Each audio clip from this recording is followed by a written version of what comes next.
This is Ashlee Jenae, and we're going to be talking about some lessons tonight from her life. The young lady was tragically killed, and we're going to be discussing that among other things because there are questions that are not being answered. So it's important to know. Before I do that, however, I want to say condolences to her family.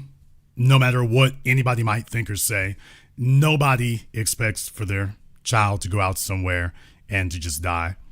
And that comes first and foremost. We're not here to denigrate anyone, run anyone to the ground. What's done is done at this point. What we're really here tonight to do is to discuss about lessons that are being learned from this. And there are a lot of them. There are a lot of them in this case because there were warning signs that were coming the entire time. There were warning signs from the culture, from her family, from just her experiences, period. A number of different things. What we're going to do here is we're going to just basically jump right into it. This is Ashlee. This is from her Instagram. And this gentleman here is basically the main suspect at this time. She was 31. This was him proposing to her on this safari somewhere. He was 45, 46, or he is. And you can see all kinds of things here. They're both tatted up. Yes, this is important. He's got a lot more tattoos than her. And we're going to get into that here in just a moment because that's important. This is the story here from TMZ. TMZ was talking about this. And if you were not aware, not sure if you all can hear this. We have not determined the cause of death yet at all. An investigation still ongoing and still pending. You all can let me know if you hear that. Nothing official has been released. That's what we're trying to find out. We just want answers. What was it that the hotel initially told you guys? That the person that Joe McCann, who she was traveling with,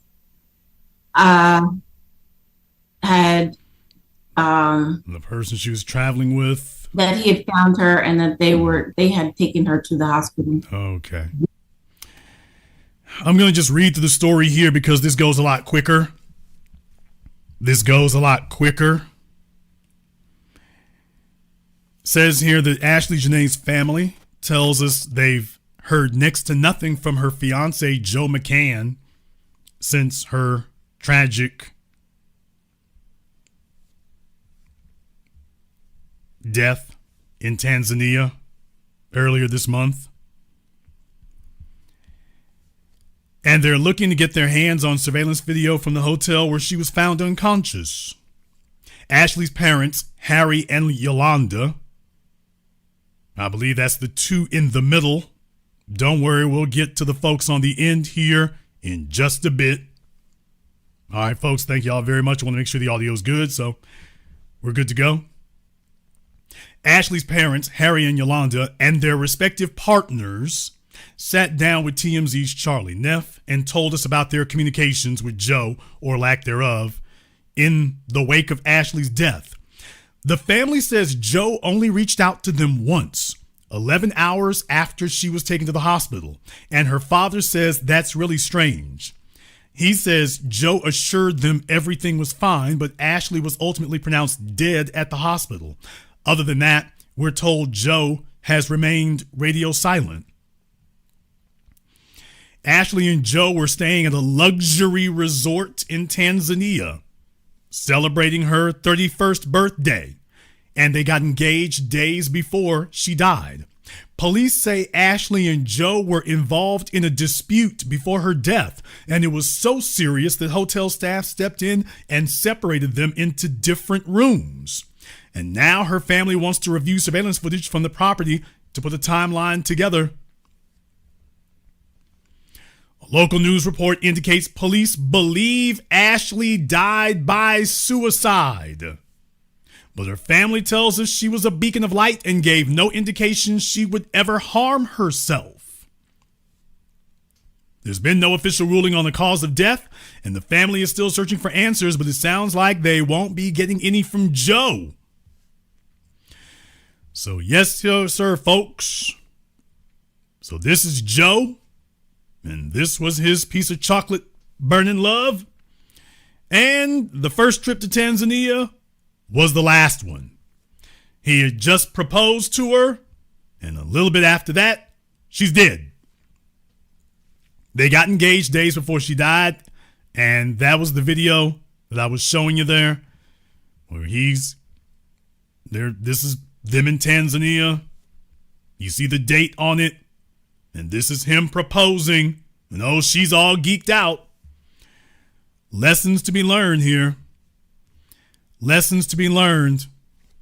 Now, I'm going to get to the part that a lot of you will be talking about here later, or you talked about before, because there are elements to this that people are not talking about or discussing. I noticed that. They're not looking into this.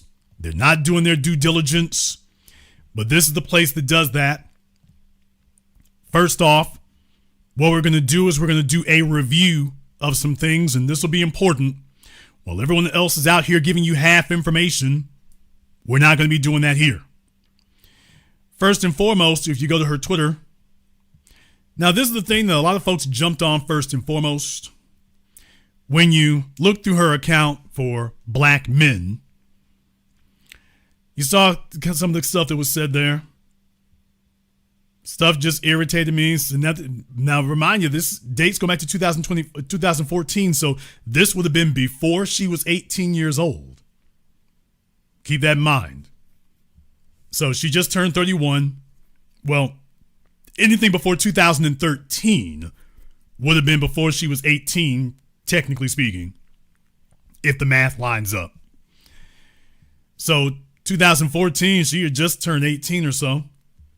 I'm not going to go over that, but you all know about the dates on here. If you see anything below 2013, she wasn't 18 yet by my math. All right, just irritated me. LOL. Some girl was going on about how great white men are as opposed to black men. Like, WTF, are you dumb? This was 12 years ago. This was her attitude 12 years ago. Every day, black men wake up and find new ways to embarrass us. A lot of people jumped on this. Rightfully so. This was just a couple of years ago. When she was younger, her attitude was really a lot more balanced, to be totally honest, when she was younger. But the closer that we get here, that's the closer we get to today. The older that she gets, the more polarized she seems to become. Honestly, I've dated white guys for as long as I can remember, but I've never bashed black men or belittled them while doing so. Remember, this was 12. At this point here, this would have been a decade ago. She would have been 21. So she said, I've dated white guys for as long as I can remember. This is by the time she was 21.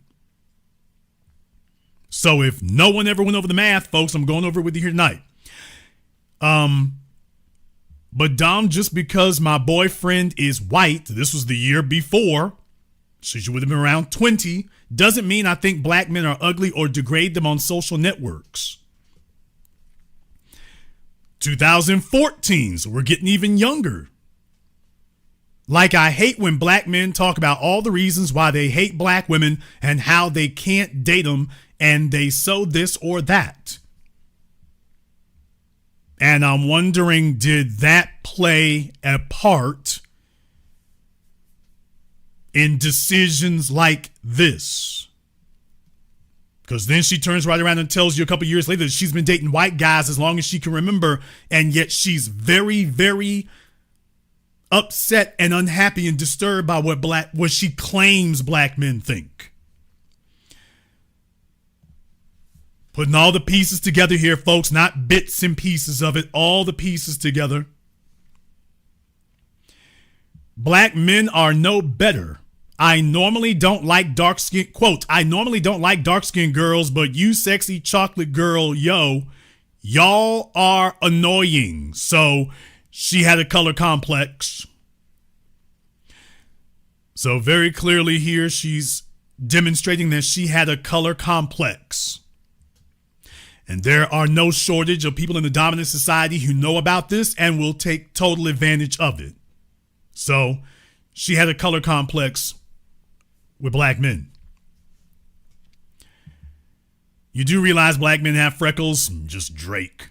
Y'all got to stop putting white men on a pedestal for finding black women attractive. Note, she would have been like 20 years old at the time, people. But take a look at the way she was talking. Man, I feel bad for men like him. It's cool, though. He can keep talking down on black women like his black ass mom. So, even a decade ago, she was part of Yo Mama Black. Then again, her mom was black, but that didn't prevent certain other things from happening, did it? I'm just tired of seeing black men talking down on black women and vice versa, saying they only date a certain race.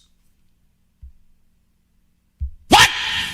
Didn't she just say, I've been dating white men as long as I can remember? I've dated white guys for as long as I can remember. So, yeah. I don't know about that because I know white men that love their black wives, girlfriends, etc. I'm just saying people are people. So, yeah. Yeah, so there's that. There's that. Now, while people did look at that, I took a look for some other things, including stuff that you hadn't heard folk talking about. So let's go over and take a look at when you look up her comments about white men. Okay, we saw this before. Some girl was going on about how great white men are as opposed to black men. Are you dumb? I dated white men as long as I can remember. Y'all gotta stop putting white men on a pedestal for finding black women attractive. I just saw somebody say white men don't cheat. That's got to be the largest amount of effery I've heard in a while. But she didn't say that white men are out here embarrassing us. But if you want to know what some of her choice thoughts about white men. By the way, this was back in 2014. So she would have just gotten out of her teens, just gotten out of being 19 if she was, talking about white men. White men. Watching white men can't jump. Apparently this was, I don't know, I guess she was on a binge for a few days. Some of the things she said stuck out to me. Some of the stuff she said stuck out to me, and what I'm going to say next is not to disrespect her. It's not to disrespect anybody else. It is to simply give you an overall analysis here so that we all can learn from this, because there are certain things that stick out to me. Certain things that stick out to me.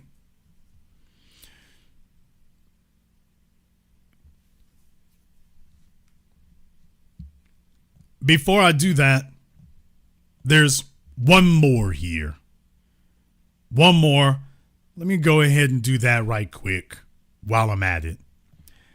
Let me go ahead and do that right quick while I'm here, while I'm at it, just to make sure I don't leave any stones unturned for that. While I'm here and while I'm at it. On your screens here, this is what happens when you look up her comments about white man, not white men. We just saw her comments about white men. These are her comments about white man. I already know I'm going to end up with a white man just like my mama CTFU. So she would have been around 17 or 18 years old when she made that comment. So fresh out of high school. Fresh out of high school, she was very sensitive to what her mother had done. Now, take a look at her father and the woman that he's with now. Then take a look at the mother.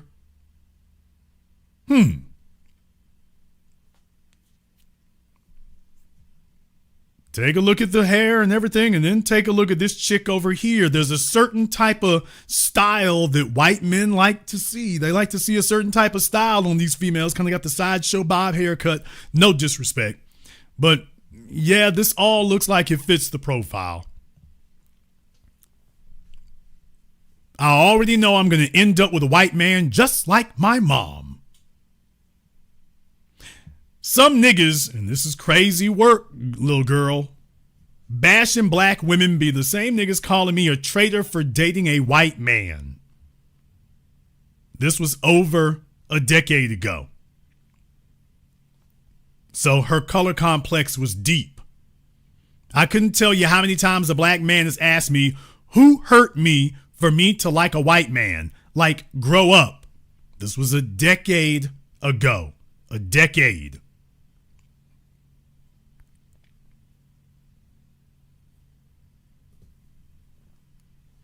This next comment here, I'm not really sure what the context of it is, but okay.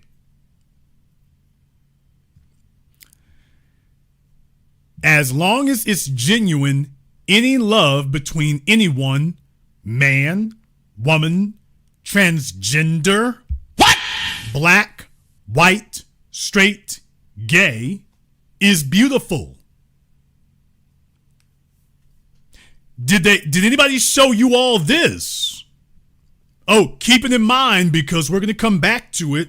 Although what it suggests to me was that when she said that she's been dating white men her whole life, she's dated a bunch of white guys.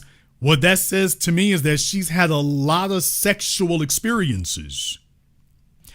And then when you see, no disrespect, but this was what this is not AI. These are real photo shoots. She did a real video shoot, and this is the kind of stuff she was doing. So she obviously, you can see what she thought. Okay, she was not shy, that's for certain. And what that tells me is that fits a certain profile. It fits a certain profile. Now, we're going to find out if I'm correct. Now, if I'm correct, there will be corroborating evidence. If I'm correct. Me, the white man always trying to bring me down. Okay. LOL, your stepdad. Right.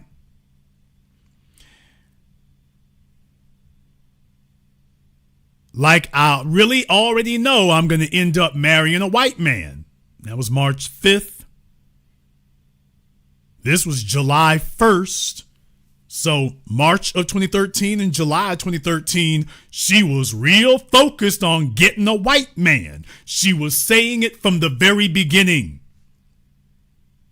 Now take a look at this string of stuff, y'all, from 2012 to 2012. Now at this point, we're talking not 18 years old anymore.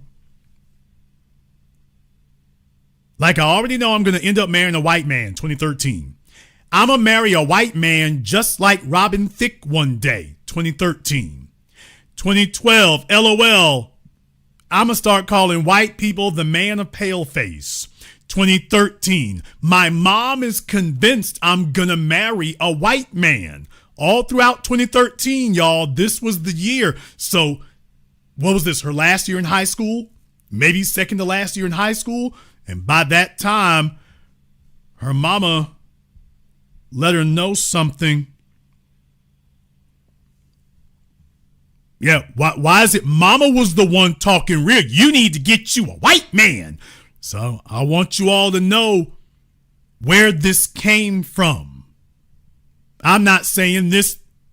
Jenae is saying this. I mean, Ashlee is saying this, not me. Ashlee is the one saying it. Not me. Notice over and over again she would say this. My mom is convinced I'm going to be with a white man just like her. So she went in 2013 in particular. Anybody can go track down how old specifically she was back then. The year of 2013, she was super heavy on this. Me and my mom are convinced I need to be with a white man. Not at 31, y'all. This would have been back when she was 18 or 19, 17 or 18 years old. Somewhere around there. Okay. Somebody was heavily influencing her that was the direction she needed to go in. And that she never talked like this about black men. All her comments about black men were either indifferent or summarily negative. And this is the daughter saying that, yeah, me and mama talked about this all the time. I'm just bringing you all the invoices. I'm just bringing you the invoices here. Now, about that other thing that I mentioned. Now, either I'm correct about that or I'm not. If I'm not correct about it, well then, I guess that's on me. If I am correct, we'll see how these things go. We'll see how it goes.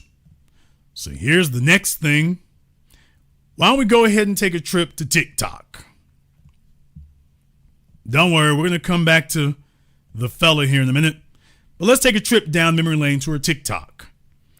All right. Oh, here she is wearing with Jeff Bezos and Ciara. Jeff Bezos' wife and Ciara and whatnot, walking around in her underwear. So she was here to make money and vulgar gestures and everything else. But this was what she was being trained to do.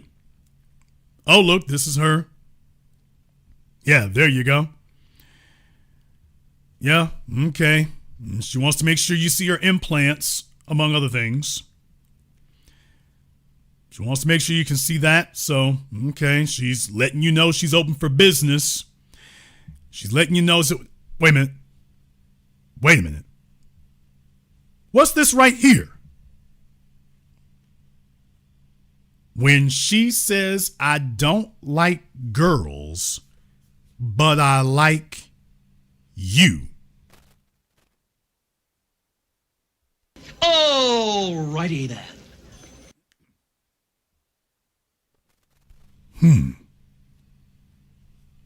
Okay, because I had a feeling,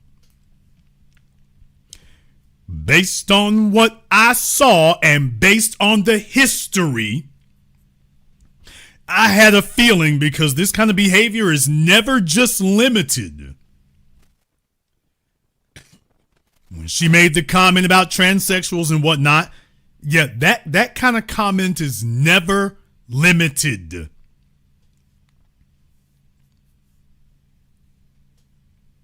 Okay, so somebody alert Queen Sugar, since clearly she don't get it, but yeah. Now, when you go to Ashlee's Twitter looking for I like girls, just type in I like girls. I think black girls who like white guys are weird, so there's that. She was quoting somebody else, I guess.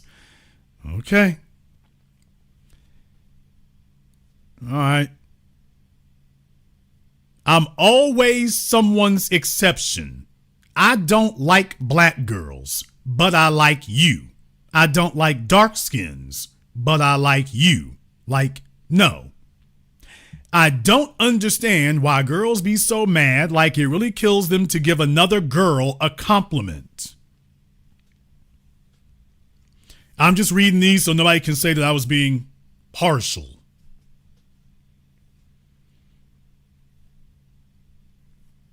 Okay.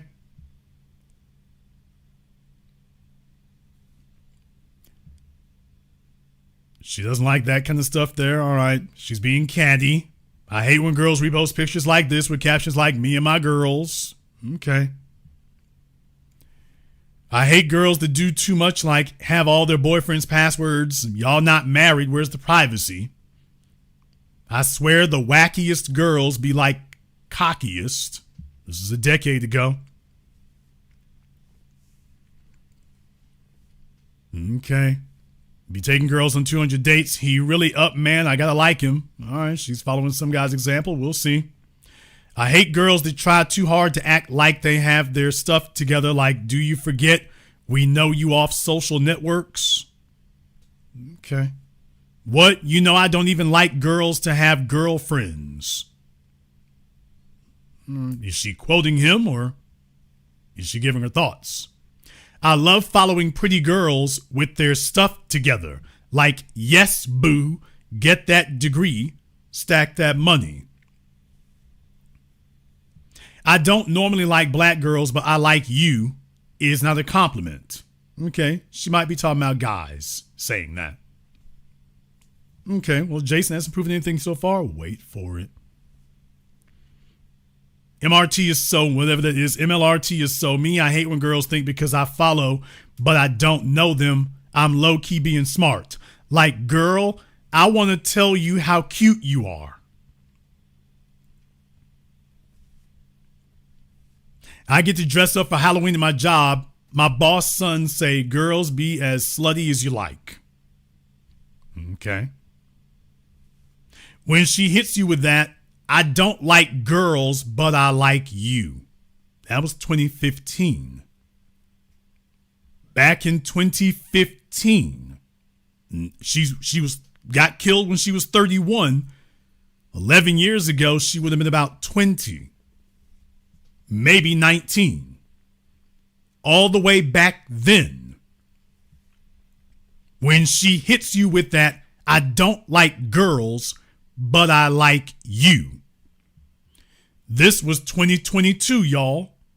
Years later, but apparently this line either resonated with her or worked for her, because there's a lot of dudes out there that want to know that you down for the freak off. Damn! So they want to make sure you down for the freak off before you do anything else. Not disrespecting here, just putting all the lines together for you all. Am I making it up, or did you see these things the whole time? I like my girls a little older with their hair down on her, the hair down her shoulders. I mean, well, she was what, 17, 18 years old, so I don't think she was comparing herself to middle schoolers. So who are the girls that she's referring to? Because she was way too young to be older. So I like my girls a little older with her hair down her shoulders. She would have been around, by my calculus, around 17. Somewhere around there. She would have been somewhere around there. Okay.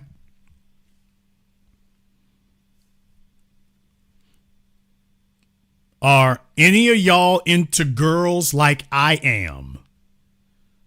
Let's be honest, Drake voice. 2012.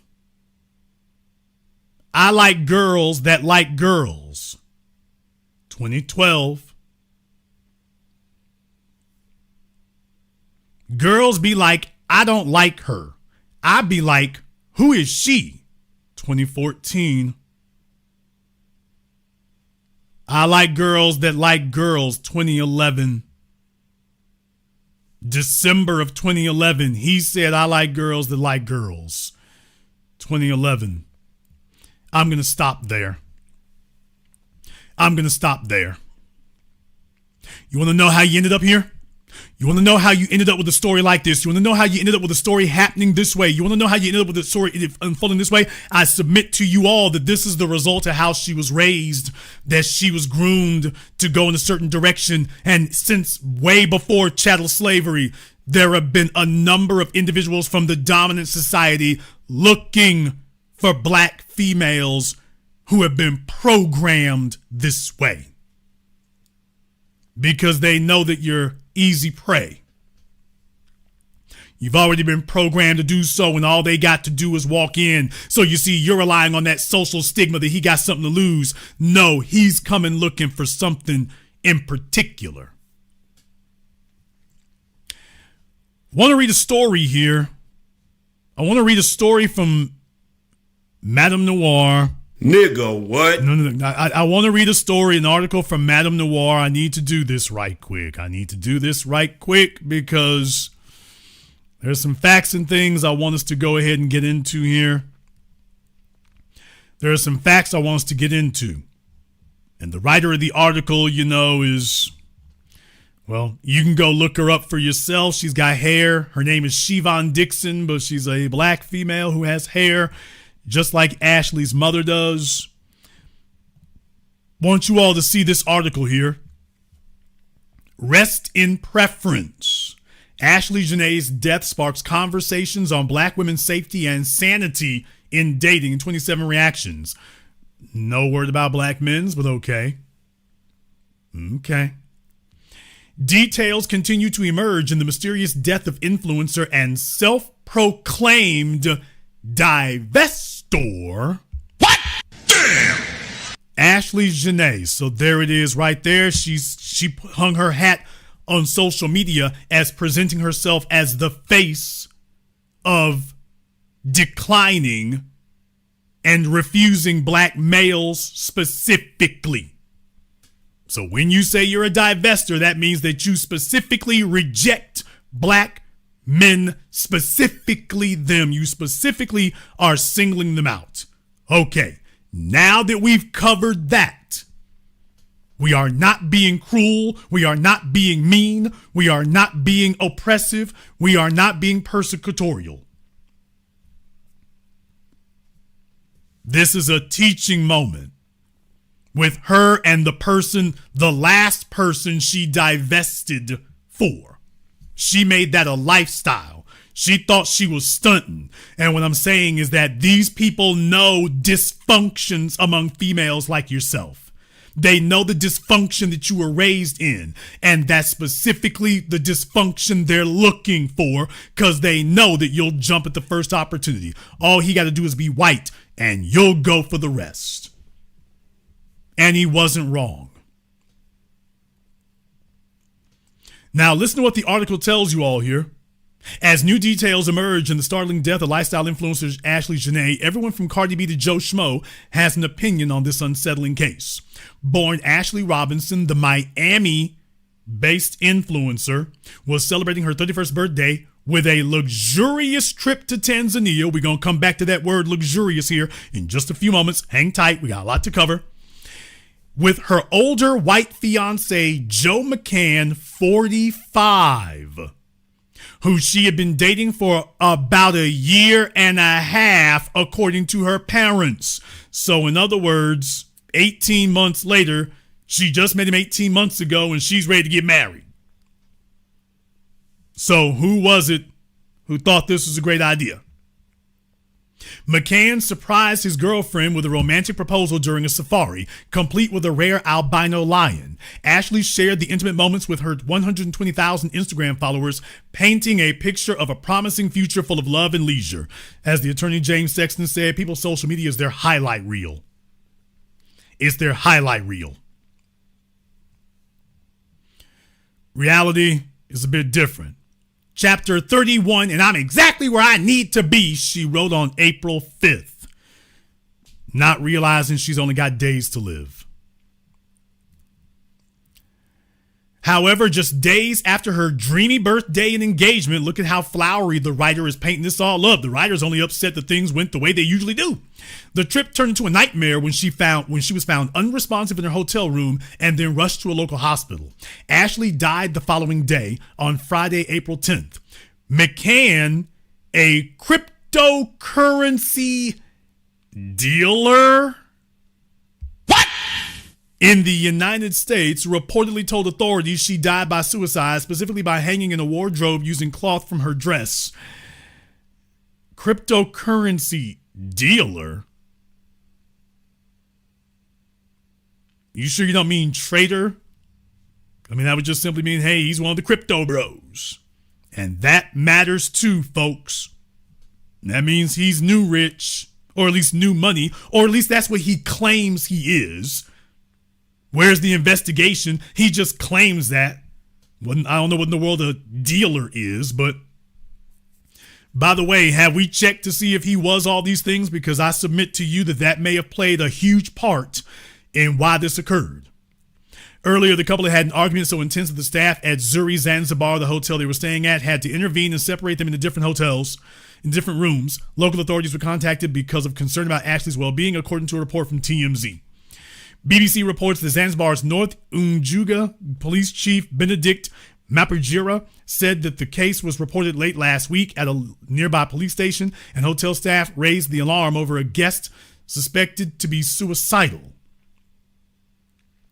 Hotel staff raised the alarm over a guest suspected to be suicidal. Before any of you jump to conclusions about what occurred, I didn't do that. What I did was I took you through the psychology of how she had been raised, what she was expecting, some of the things that she was into. And when you build a complete and total profile, then you start looking at different things. Because you see, the divestor community would never want you to believe that a black female would take herself out over a white dude. They would have you believe that they are so wonderful and so great, people would be willing to kill over them, not that they are so low in self-esteem that as soon as they can't get a white man, they're so desperate to have one that if they can't, they might take themselves out. Over a guest suspected to be suicidal. Did your other YouTubers put this in its proper perspective? No? Okay. On April 14th, Ashlee's parents, Harry and Yolanda, spoke with the outlet about the mysterious circumstances surrounding their daughter's death. Harry revealed that McCann only reached out to them once, 11 hours after Ashlee was taken to the hospital, which her father described as, quote, really strange. Harry said McCann assured them everything was fine, but ultimately she ended up dead. The family says they have not heard from him since. This down here, we're going to come to here in just a few moments. Before I do, I want to take you all on a stroll through here. If you take a look through her social media, you take a look at her Instagram, she simply wanted to do the usual thing where they're telling you everything's the life. By the way, shades of rapper Eve. All right, she wants to show you, she's got her designer handbags and, she's got the beekeeper glasses and she's got the bedwinch braids and, it's the whole 9 yards. Folks, we talking about Kayla Nicole up. She's walking up the stairs to somebody else's plane. Get off that thing before you get arrested for trespassing. She's walking down the streets in Paris here. Oh, y'all, she's living that life, but I'll be damned. She's doing real good and traveling to a lot of damn places. St. Moritz. She is doing a lot of traveling and jet setting. This is some expensive stuff to be doing, especially because she allegedly hadn't even met this McCann dude yet. So, folks, I got a question to ask you here. For a chick who only had 150,000 followers on Instagram, only had 32,000 followers on TikTok, how does she Christian Louboutin, Chanel, how does she afford all of this? Because I don't think she has enough followers. I don't think that, what was she doing overseas and all these, how did she get it? What was she doing? How did she get there? Now, some of you, especially the divestor dunces, some of you may try to say, well, that's because men value, she cute, and that's it right there. They pay for this. Okay, but folks, if she was getting paid like that, explain one thing to me. Why is it that they're having to have a GoFundMe to bury her? I'm not disrespecting anything. I'm saying before anybody tries to characterize things, I'm just looking at the facts. If she was sitting on money like that, Why is her family holding a GoFundMe? Why? If she had any money, people, these chicks get on social media, and social influencer is not a profession. Back in the day, you just would have been a gigolo if you were a man. Folks, if she was sitting on any money at all, why is the family holding the GoFundMe? Why are they not going in her bank account and going ahead and paying that? Why are they holding a GoFundMe? Oh yeah, one more thing. And if any of these folks, if this white dude up here was papered up, no disrespect to you, sir. If this was the great thing that the divestors tell us it is, why is it that they're holding the GoFundMe? I'm not dissing anybody. I'm not disrespecting anyone. I've already given my condolences to start the program, but we have to have I want to go ahead and touch all these bases one time so we can go ahead and get done with this. I'm not denigrating anyone. I am not demeaning them. I am saying one thing. The internet is a poisonous, sick place that comes up with a never-ending caravan of lies that get recycled every day. And what I'm saying is that if all these chicks on social media and on Instagram swinging their butt cheeks and whatnot, and then becoming bottle girls, and then becoming OnlyFans girls, and then becoming Insta sluts, and every damn thing else, and if you know the right phone number, you can get her to show up at your house for an hour.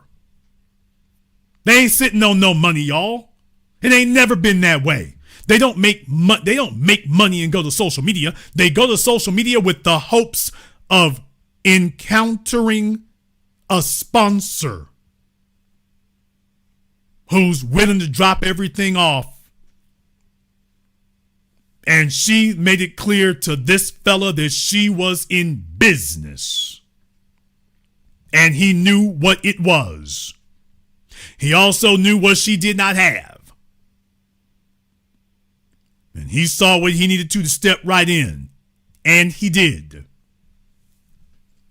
Now I want to go a little bit further with you all here, because it's not hard to tell that after she meets him, there's a decided uptick in some of the glamour look in the boxes. We got the Lamborghini, I guess it's a Lamborghini Urus that she's sitting in.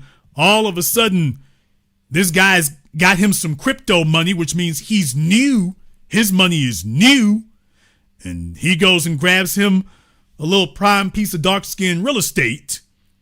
And there she is. I mean, she's like, my ship has come in, just like my mama told me. And she's going to Cabo San Lucas. By the way, black men got to be athletic and ripped and tall and handsome and everything else. White dudes can just be the average white guy. White dudes can just be the average white guy. He doesn't have to be fantastic. He doesn't have to be one. He just needs to be the average white dude. And she will value him for his whiteness. Okay, so she can live this scam as if, I'm living marvelous. I'm living Cabo San Lucas. We're just living so great. There's Portland, Oregon was never a great vacation spot, but all right. By the way, take a look at her. Take a look at her, folks. All the way booed up. Okay. By the way, somebody said here, he had the scariest look, to be honest. Bedwenches don't see that. They just, He's white. All they need to know is he's white, damn it. Mission accomplished. Mission accomplished. Okay.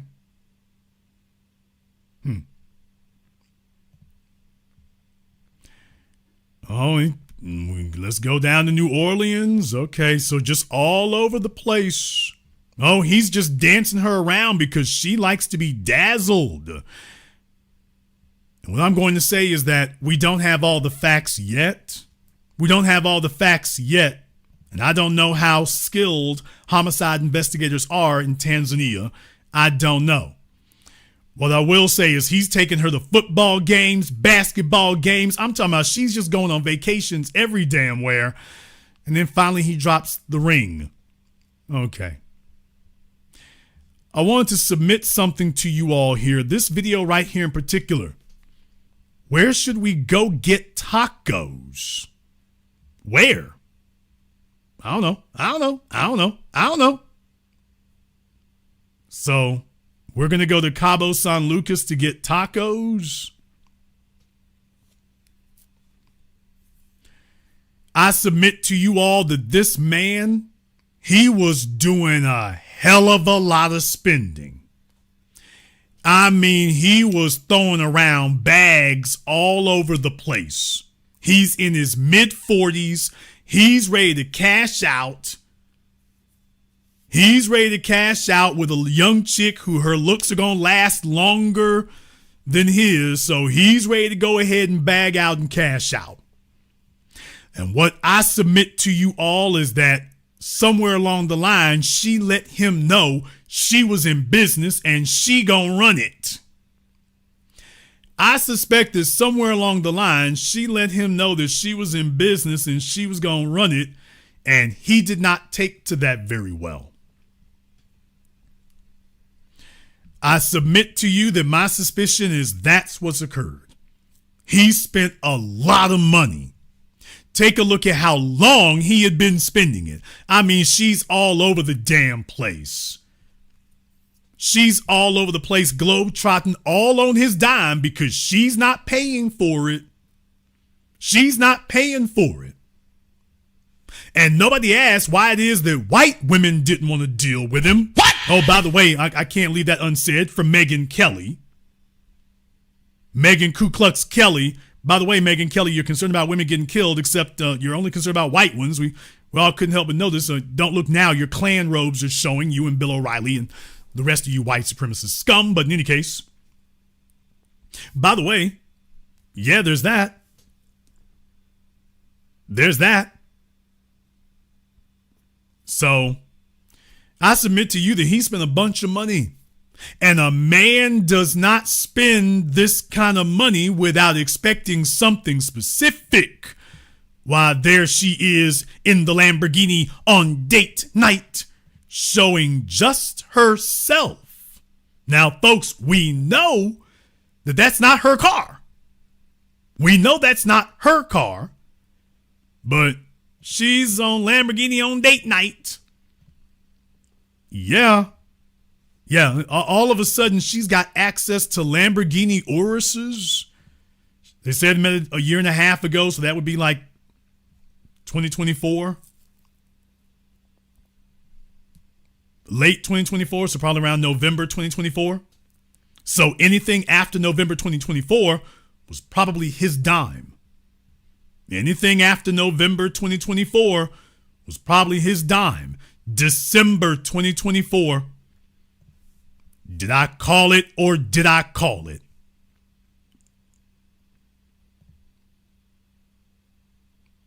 Paris, France.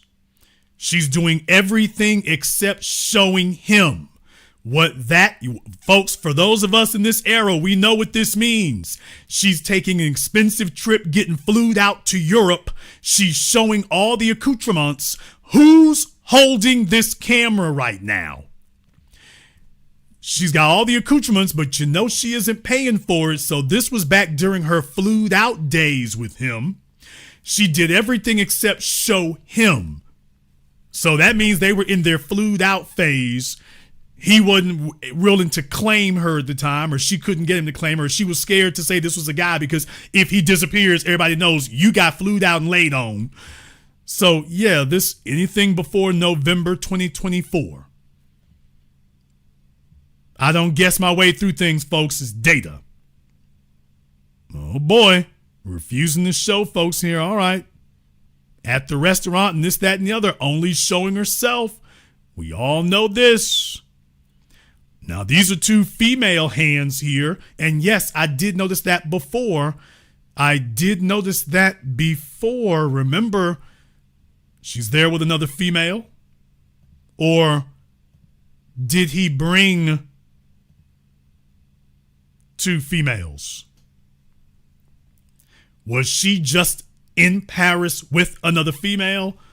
Or did she come there to see him with another female? Boy, December was a busy month. Okay, December was a busy month.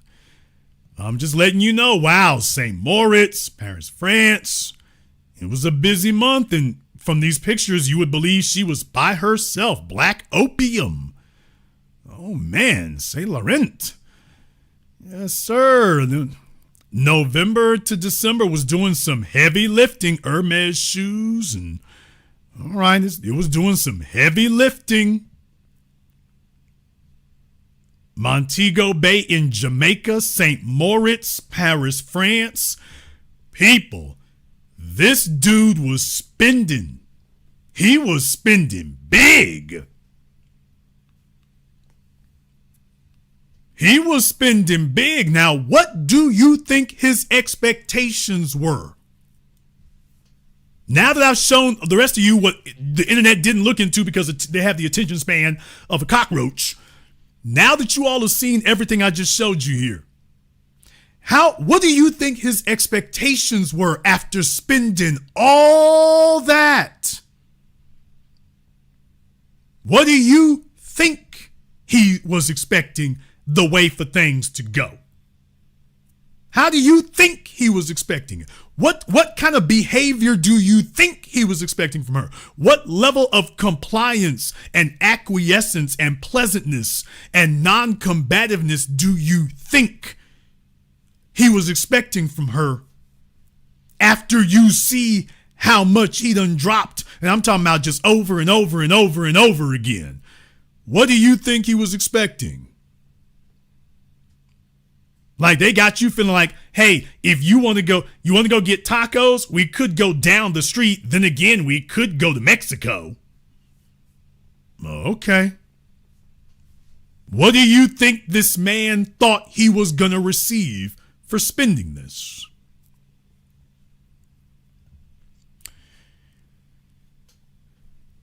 I'm not sure if we have more questions than answers or if we now have more answers than questions. I'm not sure.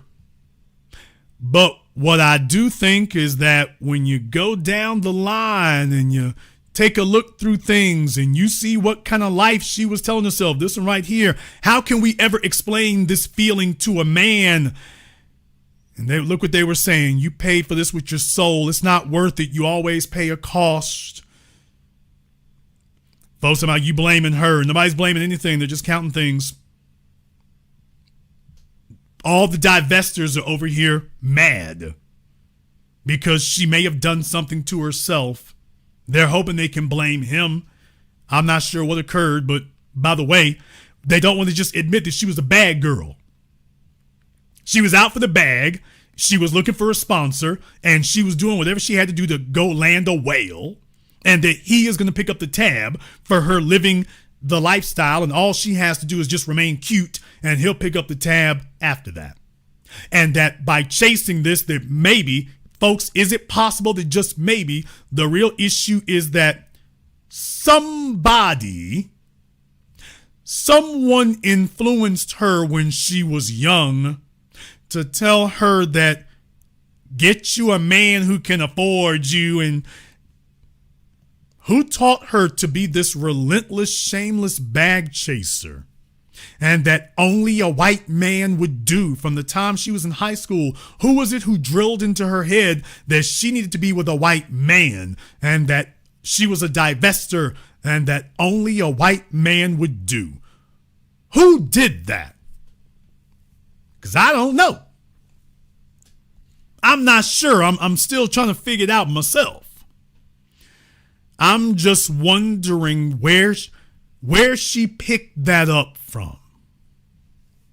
Because I'm not sure. There's somebody said you need to get the bag by any and all means, and you need to do whatever it takes by any and all means. Oh, yeah, and it needs to be with a white man when you do.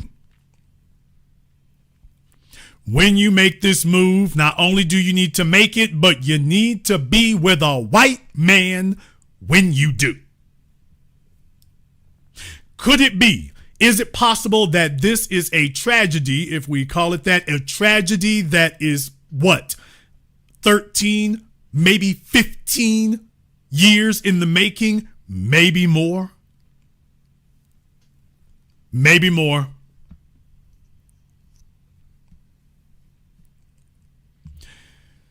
This is a young woman And by the way, I'm not saying this to be mean. I'm not saying this to be rude. I'm not saying this to be difficult. I'm saying this because I want folks to learn things from this. I want you to learn things from this. Thank you for your candor, Ashlee. There's some videos that she has in here where she talks about where she went to go get her veneers. She's gotten her veneers done. She lives in Miami, so that means she got her breasts done too. So she went and got the full makeover so that she could hit the strip and go pull. That's what this was about. This whole thing was about that. The whole thing was about that. She's spent some money, or somebody did. Yeah, I got my veneers done here 3 years ago. So this was her, I think, coming into Miami. Yeah, it's showing her coming to travel me to Cancun for a teeth cleaning. Okay, I guess she's going to the airport to get flued out to my Cancun. She went to Mexico to get her teeth done. She got veneers and okay. She's recording herself the whole way because nothing says tourists like carrying. All right, so she was helping the dental industry down there. Thank you for your candor. And I'm saying this because there are a lot of y'all right now. Do you know that the number one prospective career for high schoolers today is YouTuber? What? Damn! Social media influencer? Okay, so for those of you who got daughters, you need to know that this is what they are looking for. When they say they want to be a YouTuber, all she means is I want the fast track and I want the shortcut to a luxurious lifestyle that I haven't been trained for, haven't been raised for, and cannot identify any of the warning flags that you might be getting set up. I just want you to fast forward me and airdrop me into an ultra luxurious lifestyle like the stuff that I see on TikTok and Instagram. For those of you who have daughters, for those of you who have nieces, for those of you who have sisters, this is the world that they're inheriting here, and there's a stampede of them. So there are men out here who they looking for shortcuts to get their money up, and the first thing they're going to go do is go lock down some young thing who she's in business. And she might be in too damn deep. So there are a lot of you out here who got daughters and you don't know what they're doing on their phones. You're just trusting your upbringing of them. I told you all this before. I've been saying this forever here, while the red pillars and the rest of those guys out there, the MGTOWs and the manosphere morons get it wrong every day. I have to debrief you all. People, your daughter, I've said this for years. Do you realize that your daughter has multi-millionaires offering to fly her anywhere she wants to go from the time she's 20 or 21 or younger? What? You sending your daughter off to college. You don't know where the hell she at. Your daughter could be going to Texas State University. And a fella like this can have her ass on an American Airlines flight to Paris for a weekend. And you will never know. She went, she got her passport. Next thing you know, she's 19, 20 years old. And multi-millionaires are cruising the colleges, cruising the nursing schools, cruising the dental schools, cruising Instagram. It's not like when you were in college and just the old dude down the street with his 69 Impala. You got men out here who made their money. They got Bentleys, they got Lamborghinis, they got Aston Martins, they got G-Wagons, they've got Rolls Royces. And they telling her, hey, you want to go to Paris? Hey, you want to go to Cancun? Hey, you want to go to Cape Verde? Hey, you want to go to Australia? I'll pay for it. I'll take care of all of it.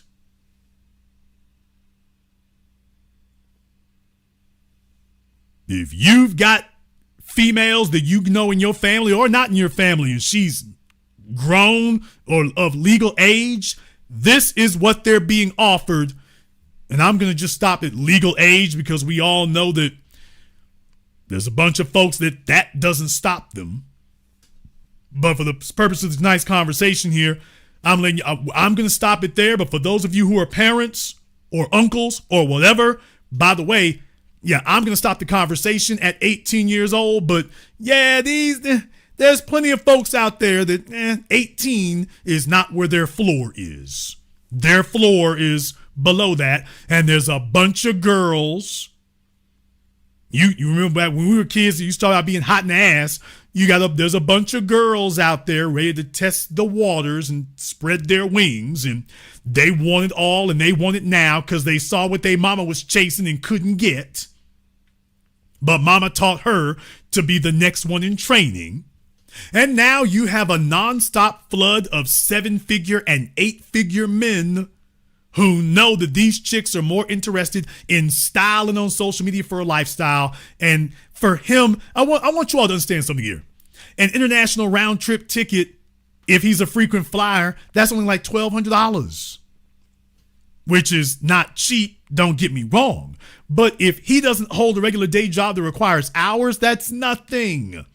$5,000. Okay, you fly to Europe, you go to Mexico. Mexico's just across the border, so that flight will be a whole lot cheaper. They're going from Miami to Mexico, so you're talking a few $100s. A few $100s, go for the weekend, stay at the hotel, come back. You might spend $1,000. You might spend $1,000, $1,500. If he's sitting on 5 or 10 million, what's $1,000 to him? So he has so much excess capacity that this doesn't even register for him. And your 17-year-old, 18-year-old, 19-year-old daughter that you haven't gamed up and you're not really aware of what she's doing, she doesn't know that this is nothing for him. Nothing. Nothing. Nothing at all. That's important.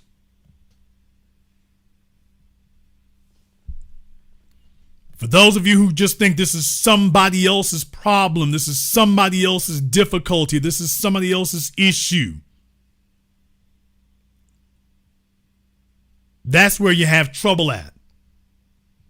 You being unsuspecting because these guys, he got time to sit online all day, every day. They got time to sit there and do this all day, every day. And your daughter may be out there competing with all the others to see if she can get a ticket. And then, now let me give you all the alternative scenario and the alternative situation. Now, I want to play another video here. I want to play another one because, like I say, the rest of these folks didn't really investigate any of this before they started bumping their gums. They didn't really investigate any of this. Take a look at this video here. You know, I always find it interesting when people are like super shocked that you would make a decision out of like the kindness of your heart or a decision out of love, because it makes me think. The reason you're asking me, like, are you sure, or are you not gonna go back on your decision, or is because you would do that. So you're so shocked that I would do something because you wouldn't do it. And I sit on that because sometimes we give so many people, what's the word I would use? We give them the treatment that we wish to receive from them. And they're so shocked when we give it to them because they would never do it for us. Shit is crazy. Okay. I wonder.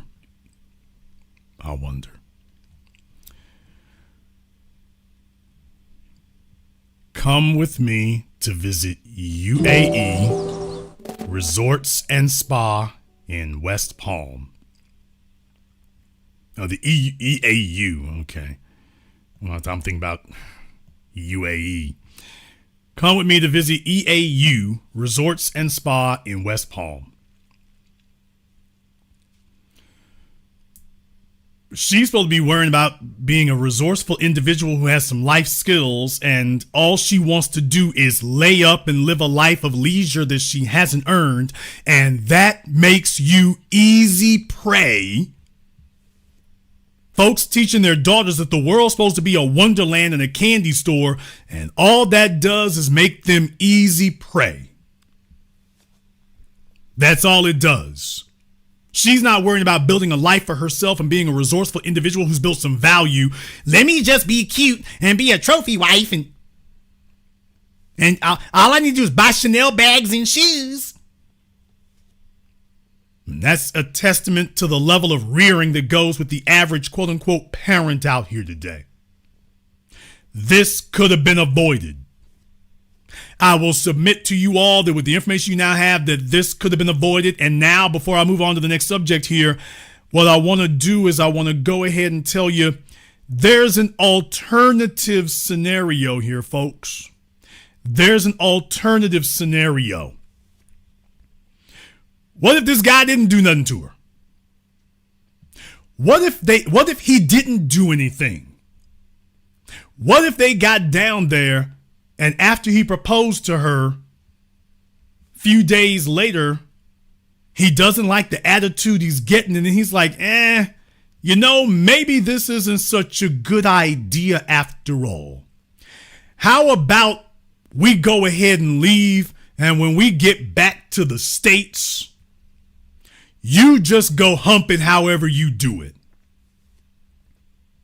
You can't do that right there. No, the Lamborghini. Let me get that key fob. Let me get that. Let me get that key fob right quick. Let me get that. Oh, that Amex Platinum. Oh, let me go ahead and call them up right quick. Let me call them up and let them know we need to cancel that.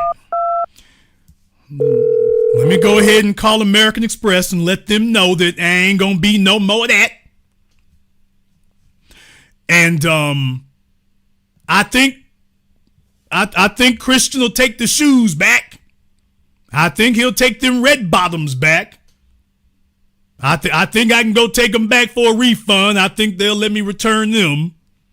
So, yeah.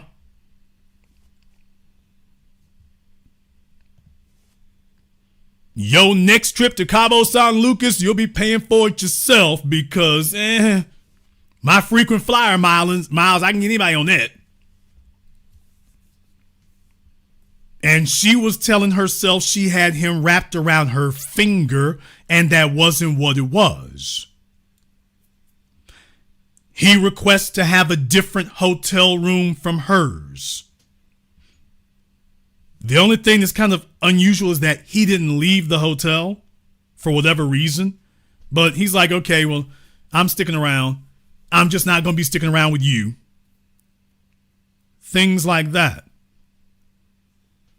I'm just saying there's an alternative explanation that he let her know she about to get cut off because she's gone off on her social media and she's done the divestor dance to tell everybody how great things are going November 2025. Everything is great and wonderful, and don't you all wish you were like me, and don't you wish you were divesting out and over here? And, oh, life is just so great and wonderful. Y'all just wish it was. And I mean, he's old enough to be my dad, but in any case, but he's white, so he passed the test. He passed the test. Don't you all wish you had like this? Because I don't have any real life skills. You have to understand, when a female doesn't have anything to offer, she goes to look for a man who does, because she knows what her limits are, and she knows she is no good for leveling herself up on her own. So she's like, let me go get somebody who can do what my dad did and float me through life, because I can't do it. She went off and posted all this on April 3rd, and then sometime around April 8th or 9th, he's like, yeah, you know what? A few days later, yeah, on second thought, that thing that you posted on social media, that thing you posted on social media, by the way, it ain't gonna happen. Now, what if that's what occurred? that after she went up here and she's got him, by the way, this stuff is still up on the social media now. She done did all this and posted all this, and we're supposed to be this power couple when in reality, baby, you are the powerless couple. And she's let the world know that, baby, I made it. And then he says, you know what? Yeah, just like I can get another plane, I can get another chick. We're done. Now, what if that happened? And she's now going to have to come back to the States and after all that stunting and explain to all of them that Zaddy is picking up his toys and going home, and she's going to have to go see if she can find somebody else to be her sponsor. Did that happen? Could it be that happened?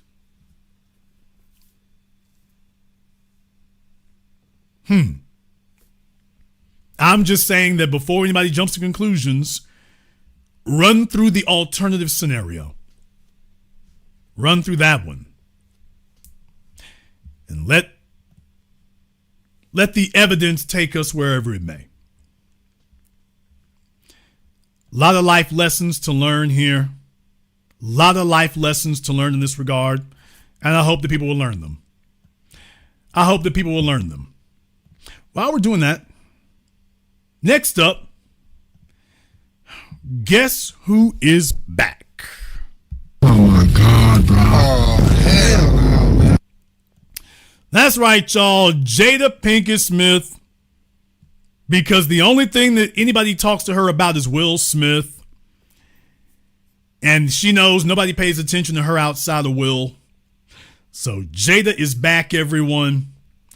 And boy, if you thought that she was done denigrating Will, if you thought that she was done humiliating him, if you thought that she was done capitalizing, if you thought she wasn't even going to say worse things,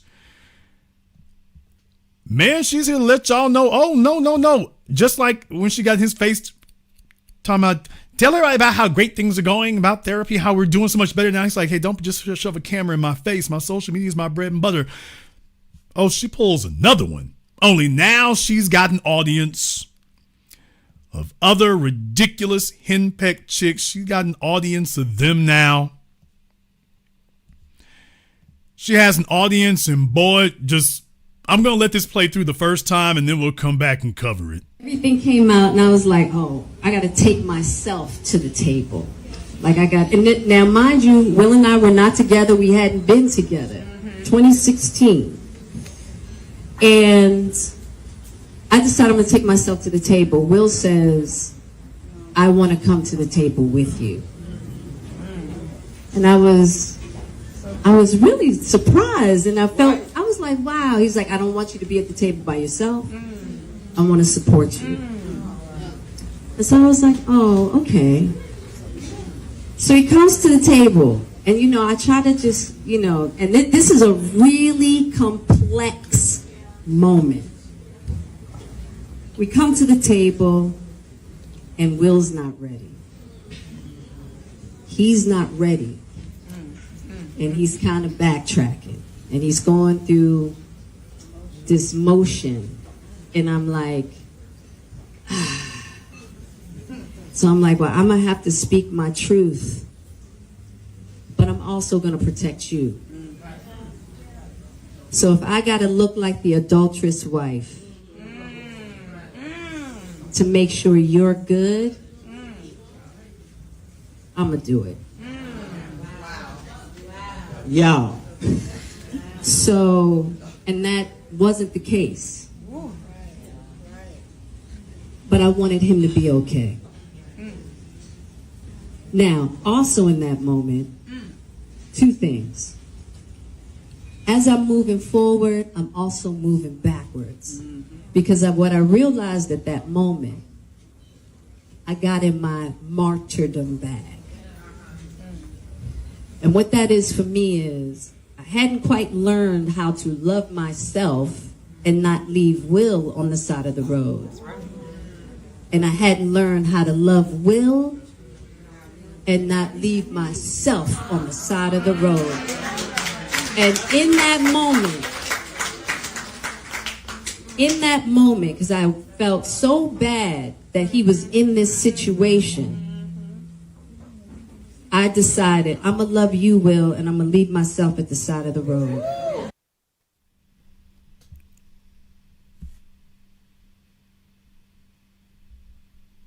Sit your ass down. Yeah. A bunch of y'all out there, you might have thought your wife was bad. You might have thought your wife was terrible, but I dare to say that Jada's giving your chick a run for the money. You're giving her a run for her money, no matter how bad you might have thought she was. Then there's Jada. So, yeah. Yeah. All right, let's go ahead and put this in its proper context here. So she's out still trying to sell this ridiculous schlock book, Unworthy. I mean, worthy. Worthy of what? Worthy of what? She is worthy of 20 lashes. That's what she's worthy of. But in any case, all right, now that you've heard that, now you can have my commentary to clarify for you here. Everything came out and I was like, oh, I got to take myself to the table. Like I got, and it now. So she's talking about the red table talk thing. So what she's trying to imply is that she was just going to do it by herself. So everybody who is upset and saying that you were humiliating Will and you broke his soul at the table, she's like, well, first of all, he already knew. And second of all, I was just going to do it by myself. I wasn't going to do it with him. But he insisted on sitting at that table when I was getting ready to talk about all the hot, dripping, sweaty, oozy, juicy monkey love with me and August Alsina. So I didn't do it to him. He asked to sit at the table and I was just honest about it. So that's basically what she's telling you. Mind you, Will and I were not together. We hadn't been together. 2016. Okay, first of all, I want to call cap on that right there too. I want to call cap on that because, folks, was Will Smith acting like him and her were not together? She says we were not together. Jada, because folks, listen to me. Is she saying that her and Will Smith did not have sex for a decade? How is he so readily available in all her damn videos after 2015? It wasn't like it was radio silent. We got plenty of pictures of them two together. After 2015, there are plenty of pictures of those two together after 2015. So when she says we were, quote, not together, what the hell does that mean? So I submit to you all that she's saying they wasn't together like that. And Will was like, I mean, well, maybe we kind of somewhat, we all still married, So I submit to you it was more like that. And I decided I'm going to take myself to the table. Will says, I want to come to the table with you. And I was really surprised, and I was like, wow. He's like, I don't want you to be at the table by yourself. I want to support you. And so I was like, oh, okay. So he comes to the table, and I try to just, and this is a really complex moment. We come to the table, and Will's not ready. He's not ready. And he's kind of backtracking. And he's going through this motion. And I'm like, he's not ready. What man is ready for you to sit up here and broadcast to the world all them that he ain't ready? So he's gonna just sit there and giggle about that? Notice she's talking about her sexcapades. Ain't saying a word, but Will ain't saying nothing about him doing nothing. So when I started laying out these truth bombs, he wasn't ready for it. How the hell are you ready for it? So I'm like, well, I'm going to have to speak my truth, but I'm also going to protect you. People, if you saw that red table talk, Please, somebody point out to me at what point was she protecting Will? And if that was her definition of protection, Lord, I would hate to see her definition of beating the brakes off of you. If that was protecting Will, what in the hell is slaughtering him? She's like, nigga, I didn't slaughter you. That was protecting you. That was protecting him? August Alsina got to release a single about it. She's talking about that was protecting him. So if I gotta look like the adulterous wife. You didn't look like it. You were. If I gotta look like the adulterous wife to make sure you're good, I'm gonna do it. Y'all. So, and that wasn't the case. But I wanted him to be okay. At no point did Will Smith ever say that it was okay for other men to sleep with his wife. At no point did Will Smith say we wasn't together. At no point did Will Smith say that he was all right with that. The only person claiming that is her. And after all this time, rather than her just leave it the hell alone with her damn scared Jordans on, she has instead said, let me go on a book tour and set up this funeral home thing back behind here. You can't just have a poster board. And we're going to say a bunch of stuff here. Let me give you all the blow by blow of how I denigrated and humiliated my husband in front of the whole damn world. And he's protecting me, but I'm going to say I'm protecting him. And yeah. Oh no, she's not going to divorce Will because she would be irrelevant without him. What she's going to do is stay and milk this for relevance because he's everything that she wishes she could be. Will Smith is everything that Jada Pinkett Smith told herself she was. You see, Jada is one of these chicks who's smart. She's real smart. She collects a lot of information and facts and figures, and she's read a bunch of books and things, most of them totally useless, but she's not a dumb woman. And she's deluded herself into thinking that because she's got some sort of formal intelligence about her, not education, but some formal intelligence about her, that should be valued in and of itself. She looks at Will Smith and it's like, you're nowhere near my level of intelligentsia sophistication. And he's run rings around her at literally everything else. So for all of her vaunted intelligence, she hasn't been able to do a tenth of what he's done. And when she looks at him, she is angry and jealous because she sees the magnitude of success that she's always told herself that she was supposed to have. She told herself that she was going to be the Beyonce of this relationship. That Jay-Z and Beyonce were the musical side and her and Will would be the Hollywood side. And it never happened. She never became the next great black Hollywood starlet. She never became that. And that's why she resents him. She's married to him and she resents him, but she craves the attention and the importance. And without him, there is none. She would just be Will's bitter ex-wife. So she has to hold on to him because, like Kim Kardashian, holding on to your husband is where the relevance is. If you give that up, you know nobody has any reason to come talk to you. And she's here to torment him every day because every day she sees him, she's like, you cornball, awkward bastard. You're weird and quirky and ain't got no swag. You're temperamental and emotional, but you're highly entertaining. Okay, you made money, but you're not nothing I can brag on. And you're certainly not smarter than me, and she resents it. So no, she's going to stay right there. Which I told y'all, but now what she's doing is she's twisting the knife. As time is going on, she can't sit on the resentment anymore, and she just demands to come back and torment you some more.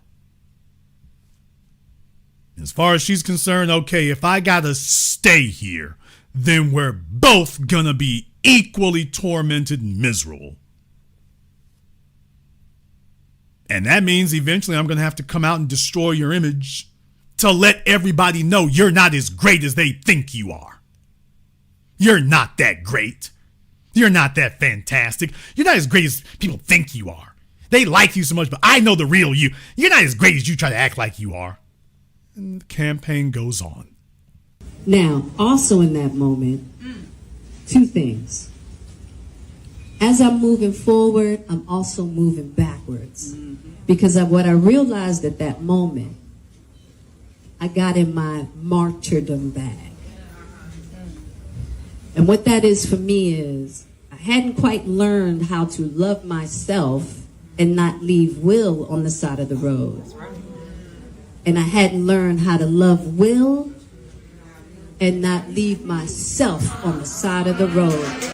Okay, folks, this is a woman who doesn't have to work. I want you to understand something. Let me talk to the men right quick. Fellas, this is the kind of female psychobabble that you better have your ears open and listening for. This is not cute little female fluff talk.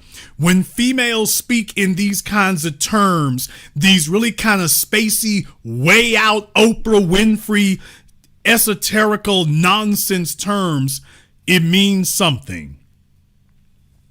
I didn't know how to love you without leaving myself by heifer. Were you on a go-kart by the side of the road? What the hell are you talking about? No metaphors. Fellas, if you want to see something get down to the truth real quick, when a female speaks in metaphors, tell her, hey, that doesn't mean anything.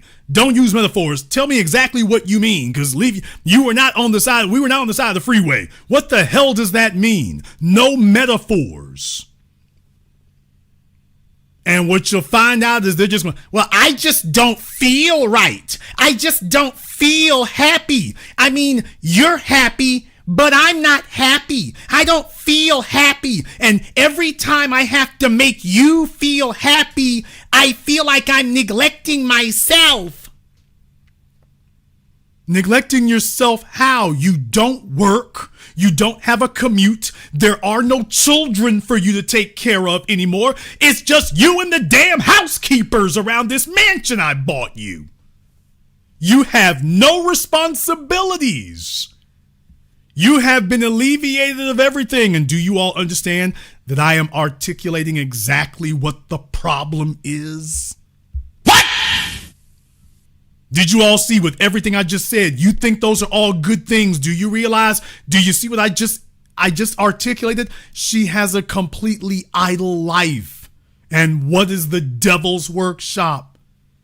Idle hands. So she's been alleviated of all responsibility, and we all know that women are doing great today being alleviated of responsibility. She doesn't have to do anything she doesn't want to do, and what does she go choose to do? Debauchery, hedonism, irresponsibility, degradation of her husband, all the naughty, evil things because she's been alleviated of anything else. She is not responsible. When you first met her, she had to be responsible. Now you've alleviated her of all responsibility and she's trashing the place. She's destroying it with you inside of it. And now going on a public speaking tour, bragging about how wonderful a job she's doing trashing this. With an audience full of hyenas sitting up here cheering her on and talking about how great it is that she's doing that. Like they're at some demented church revival. You go, sister. Amen. She can't tell you, I couldn't love Will without leaving myself on the side of the road. Leaving yourself on the side of the road, how? What is it that loving him was denying you? And I want men to understand that when females talk like this, that they're losing something. They're not telling you exactly what you're doing, specific incident, specific anything. What she's just saying is, well, taking care of you, caring about you is denying me. Why, if I have to care about you, then I'm denying myself. Fellas, do not dismiss this gobbledygook psychobabble talk. Every male in here has dealt with a female or two or three who talk like this. What she's letting you know, listen to me, fellas, what she's letting you know is that she's tired of pretending. She might have been able to keep it up for a few months or a year and you ignored it. Well, she's done pretending. She's done pretending that she likes you. Maybe when you two first got together, it wasn't at this razor sharp slit your throat point. But what she's letting you know with all this really vague, flowery, stratospherical, nonsensical talk is, well, I'm denying myself and leaving myself out, and I need to get in touch with me, but I can't because it separates me from the core of who I am. What she's saying is, I'm tired of being nice to you. And I thought I could pretend it, but yeah, I can't do that anymore. So fellas, when women speak real vague like that and stuff, and every fella in here has encountered that at some point, it's not that they can't be specific. They don't want to be specific because they know if they say exactly what it is, she's gonna what she's gonna say next, you can't deny it. So she leaves it vague, so it seems like she doesn't mean this other thing over here because she's not coming out and saying, I don't like you. I mean, I get a lot of benefits being here with you. I get some unearned benefits being here. Yeah, but I wish I could separate you from the benefits. I wish I could keep the social benefits and the financial benefits and get the masculinity from somebody else. But I don't like you. And every time I have to put this mask on, and the mask is doing anything that makes you a priority, anything that caters to you, anything that makes you a priority, anything that puts you first at any time, I can't stand it for any length of time. So yeah, that's me being on the side of the road. To the men listening, when you hear really weird, wacky stuff like that, and it's like, okay, fellas, stop being so concerned about getting some sex later. When you hear this kind of talk, don't ignore that. She's not, she just being a girl. I don't know what she means. Dude, when she needs to go pay for a pair of shoes, you know exactly what she means. If there's a problem with the way she's treating you and she's saying something's wrong, she knows exactly how to articulate it. If she's refusing to do so and she's just being vague and using a bunch of metaphors, it's because she's scared if she comes out and says it, she's not ready. Either because she's not financially ready to leave, socially ready to leave, or she's scared that after she says this, you're going to finally get some sense and get up and leave. So she's going to be real vague because she's got to let some steam off, but she can't let all the steam out. Otherwise, she's going to tell you this other part, and then you'll be faced with a decision. You won't be able to deny it or ignore it anymore. You're going to have to do something. Once she tells you, I don't really like you. I mean, you're cool people and you're a law-abiding citizen, but I don't really like you. Our relationship's a business arrangement, but I don't really like you. And there are deep, feminine core parts of me that are not being nourished or fed or whatever, and you're not able to do it, but I know some other dudes who can.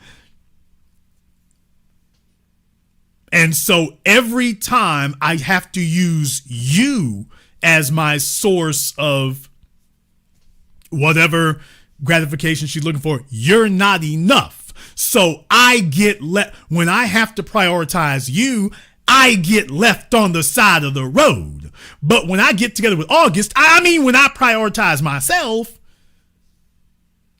it leaves you on the side of the road. And I don't want to think of myself as a unprincipled, shameful, lustful female. I don't want to have to face that about myself. So I need to blame you for it, make it your fault that I'm doing this. So if it's your fault that I'm doing this, well, I'm not really that bad. If you had been doing differently, I wouldn't have been left on the side of the road. You left me on the side of the road by me being a good wife to you, kept leaving me on the side of the road.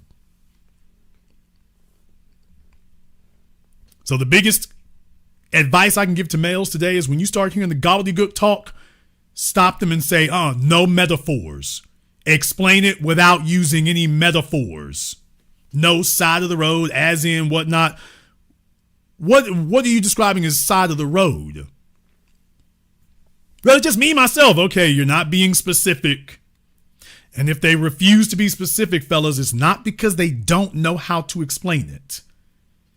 It's because you have something they need, even though you are not what they want.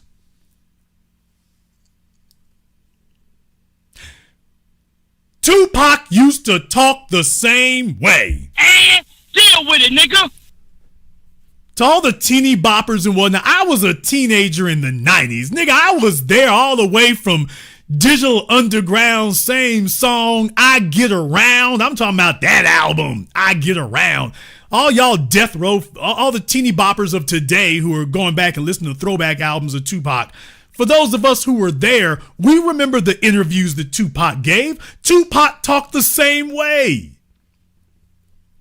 Let's just keep it a $103. No disrespect. Now, Tupac could be street level. He could say it straight up the middle. Sure, he could. So can Jada. But you'll all know sometimes when Tupac gave interviews, he talked like this too. You know, these esoteric, flowery things. I love making rap music there because that's the way I can dig into myself and release my pain. I'm quoting Tupac, by the way. I'm quoting. Making my music is a way in which I release my pain. Okay. So just a brief reminder, by the way, Tupac talked like this. Tupac talked just like this too, so no wonder she misses him. Because for her, that was the last person who had that dual personality articulation that she could relate to. That was the last time she had that. Will Smith doesn't do that. Will doesn't do that. He's like Russell Wilson. He tries, but it's not the same. Will's is real oddball with it. He's not like Tupac was with it. Tupac was like a poet. Will is like a confused academic. It doesn't work for him. What he says is just babble. And Jada misses it. She misses it bad. She misses having that type of interaction. So when you hear her with this nonsense she's babbling, I want to remind you all, by the way, if you remember, Tupac talked the same way sometimes. Tupac did the same thing. In the chat room, you said Tupac did not want her. You don't know what Tupac wanted, but here's the real point. She knows one thing for a fact. We don't know if Tupac didn't want her, but she does know that Tupac did not need her. Damn! Tupac Shakur was many things. Needy wasn't one of them. Tupac Shakur was not emotionally needy. Will Smith? Will Smith is emotionally needy. So you see, what she liked about Tupac, I don't know if he didn't want her, but we all know he didn't need her. And that's the man that a woman really wants. A fellow who wants her, but doesn't need her. Will needs Jada. Who did she lay up with? August Alsina, a young man who didn't need her either. He wanted her, but did not need her. Will wants her and needs her and is dependent on her and emotionally falls to pieces without her. And all that says to a female is that you cannot be depended on. If you need me to hold you together, you're not a whole man. Will needs her to focus on to keep himself together. Tupac Shakur didn't. And that's what she remembers, even if it isn't completely 100% true.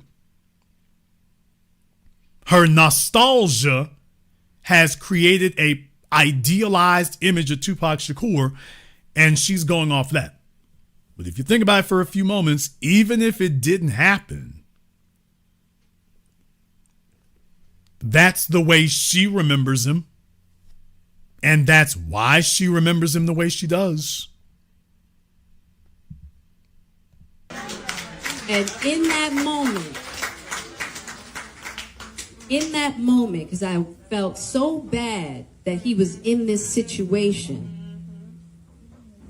I decided I'm going to love you, Will, and I'm going to leave myself at the side of the road.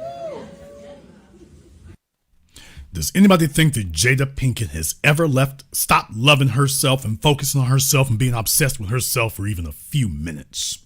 Has anyone ever thought that? Has she ever shown anywhere the slightest inkling, whether it's her husband, whether it's her children, that she has, for a single solitary second, not been first and foremost obsessed and concerned about what Jada Pinkett gonna get? Has anybody ever thought that nonsense? So Will Smith is being drugged even worse than he was before.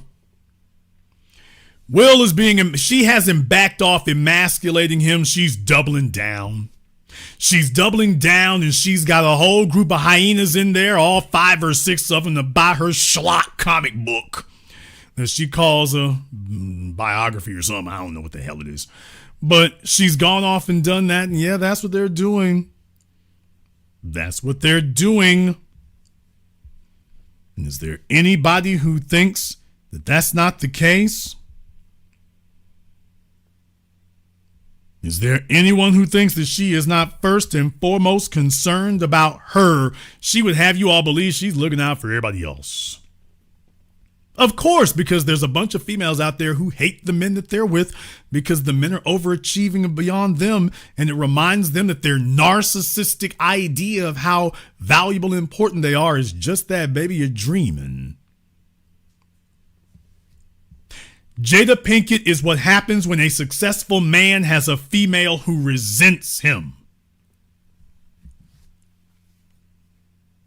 Jada Pinkett is what happens when a successful man, a highly successful man, is outperforming her and she can't deny it.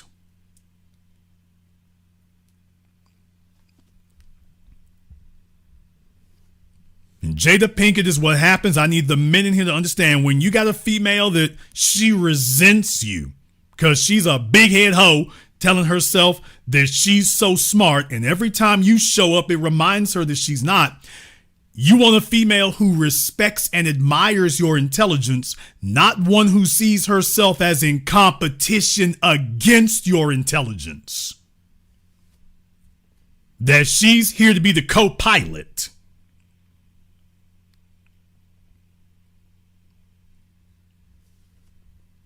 And Jada Pinkett does not want to be the first officer. She wants to be a damn pilot.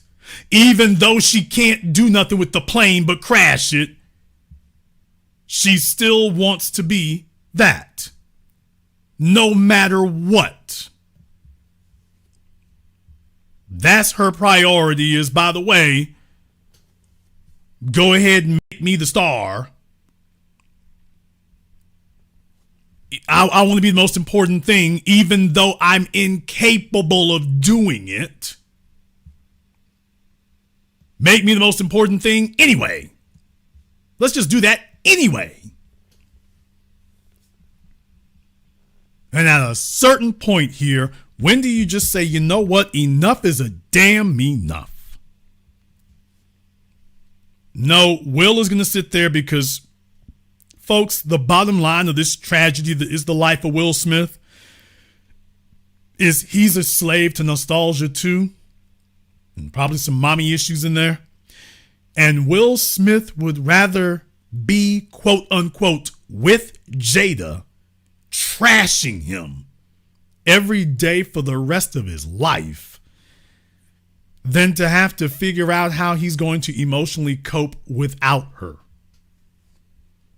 He'd rather, quote unquote, have a relationship with her where she torments him, at least she's there, than for her not to be there.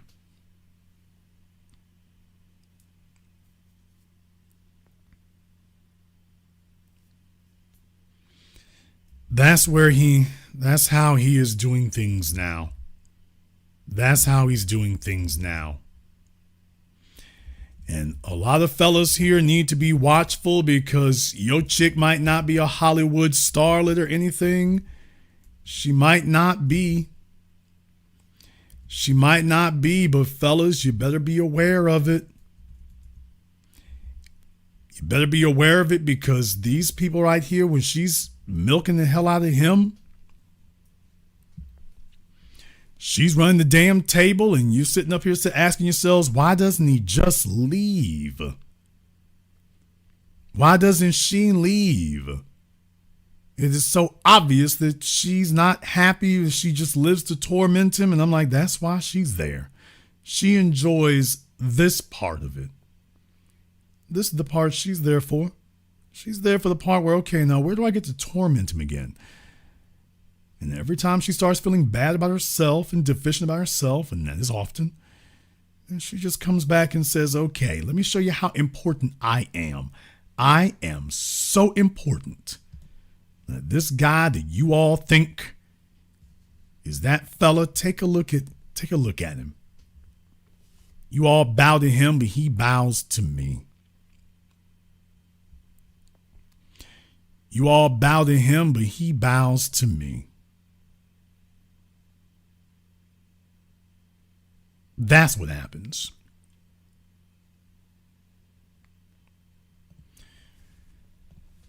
There's a lesson to be learned in there. There is a lesson to be learned in there. Most folk are not going to get that lesson, but again, that is up to them. However, you might disagree. Therefore, we're going to go ahead and open up the Zoom here for you. We're going to go ahead and do that. You are more than welcome to join us here tonight. I know we've covered a lot of territory. Let me go ahead and pop the Zoom link on up in here for you all. Trying out some new gear here tonight, so hopefully we don't have too many issues with that. But by all means, you can go ahead and give us a call. I want to jump back over here on the Ashlee Jenae situation here one more time. I want to say something here. She was a young female. And, you know, anything about family or potential lineage or anything else like that to the side. You know, you were young. You were silly to a certain extent. However, I also want you to be aware of what else can happen if nobody ever tells you these things. I want you to be aware of how that works. What's the mistake that she made? I'll tell you what the mistake that she made was. The mistake that she made, folks, you got to earn the right to talk like this. You got to earn the right to do that. You don't just get up here and tell yourself that you're going to talk like that. You got to earn the right to do that. If you're going to speak that way, you're going to have to earn the right to be able to do that. A lot of folks have it in their minds that you can, that it's wrong or you can't criticize people, absolutely you can. If you want to talk straight cash trash about black females, you can do that. You can do that. But what you can't do is do that and still keep your credibility about it. You got to have credentials to do that. You got to have credentials to do that, and she didn't have that.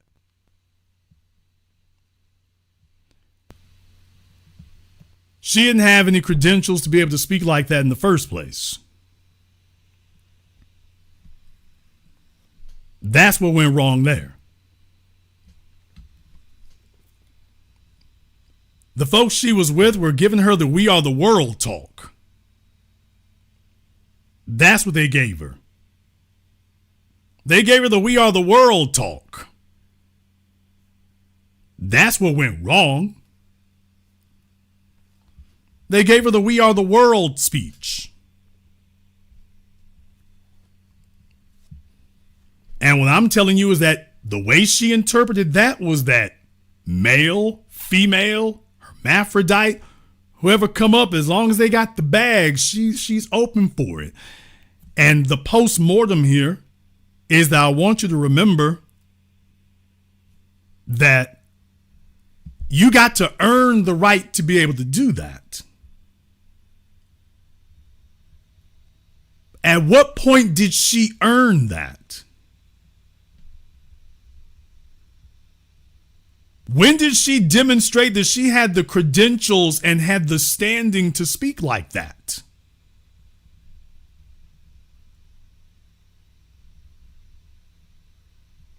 There's the part that's missing. You can't sit up and say, "I'm a divester," and then speak on black men anymore. See, there's where you messed up at.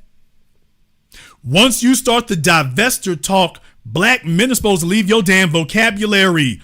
You're done. And obviously, this is a train that she got on a while ago. See, here's the issue that we have a problem with here tonight. Here's the issue that we have. This idea that black men's place and position is to be disrespected by every damn body. That we're here to be the damn fallback position. That when you go off super slutting around the world and sexual adventuring around the damn world, you can rack up all the bastard kids, all the STDs, all the slutty Snapchat videos, all the OnlyFans members, all the getting flued out, all the interracial degradation and slave play that you want to indulge in, and then you gonna come back when it all blows up in your face and talk about, "Hey, my brothers."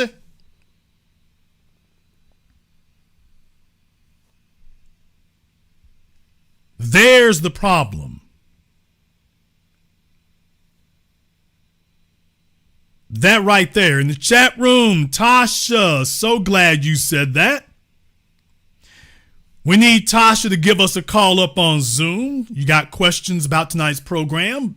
There's no reason to be in the chat room. That is not where you ask your questions. You ask your questions up here. So she's got 2 minutes to go ahead and click that Zoom link and join us. I want to explain to the world what went wrong. What went wrong was that this young lady never earned the right to speak on that. You're talking about black men when you have left the commune. Once you leave, you're done. And let me explain to you, we're on something different now. This idea that you get 2 or 3 strikes at bat to disrespect us. Oh, hell no. Those days are over. So, baby, I hope you like the Chanel bag. I hope you like the red bottoms. I hope you like going to Tanzania and Paris and anywhere else. Because this is a one-way ticket for you, not round trip. This is not a round trip ticket for you. This is a one-way trip. When you hop over there with Zaddy, stay there. And deal with it, nigga. For all you divestors, we ain't your damn daddy. And we're not your frickin' whipping boy. When you make that trip across that Rubicon, do not come back. You will not be welcome. You are not gonna come back reeking of your fetishes, and then we're gonna be the forgive people. The hell we are. And we've been making examples out of them up one side and down the damn me other. Ain't that right, Halle Berry, Kayla Nicole, and all the rest of them? And if we make enough examples of enough of them, then they'll quit trying this bullcrap. At the very least, they'll quit coming back to the damn door. When you go over there and it goes bad, you can just go off into fundamental depression or into seclusion. Go get you a bunch of cats and an Amazon subscription to cat milk. And get you all the Petco gift cards you can carry. Stop sitting up here posting stuff about the black community. You've already left it. You want to talk about being from the Caribbean. You want to have hyphenations in your name. Okay, but when the cool stuff jump off, then you want to sit up here and start talking about blackness? Oh no, you've lost that. Keep your oddball, squareball ass out there. You have been exiled.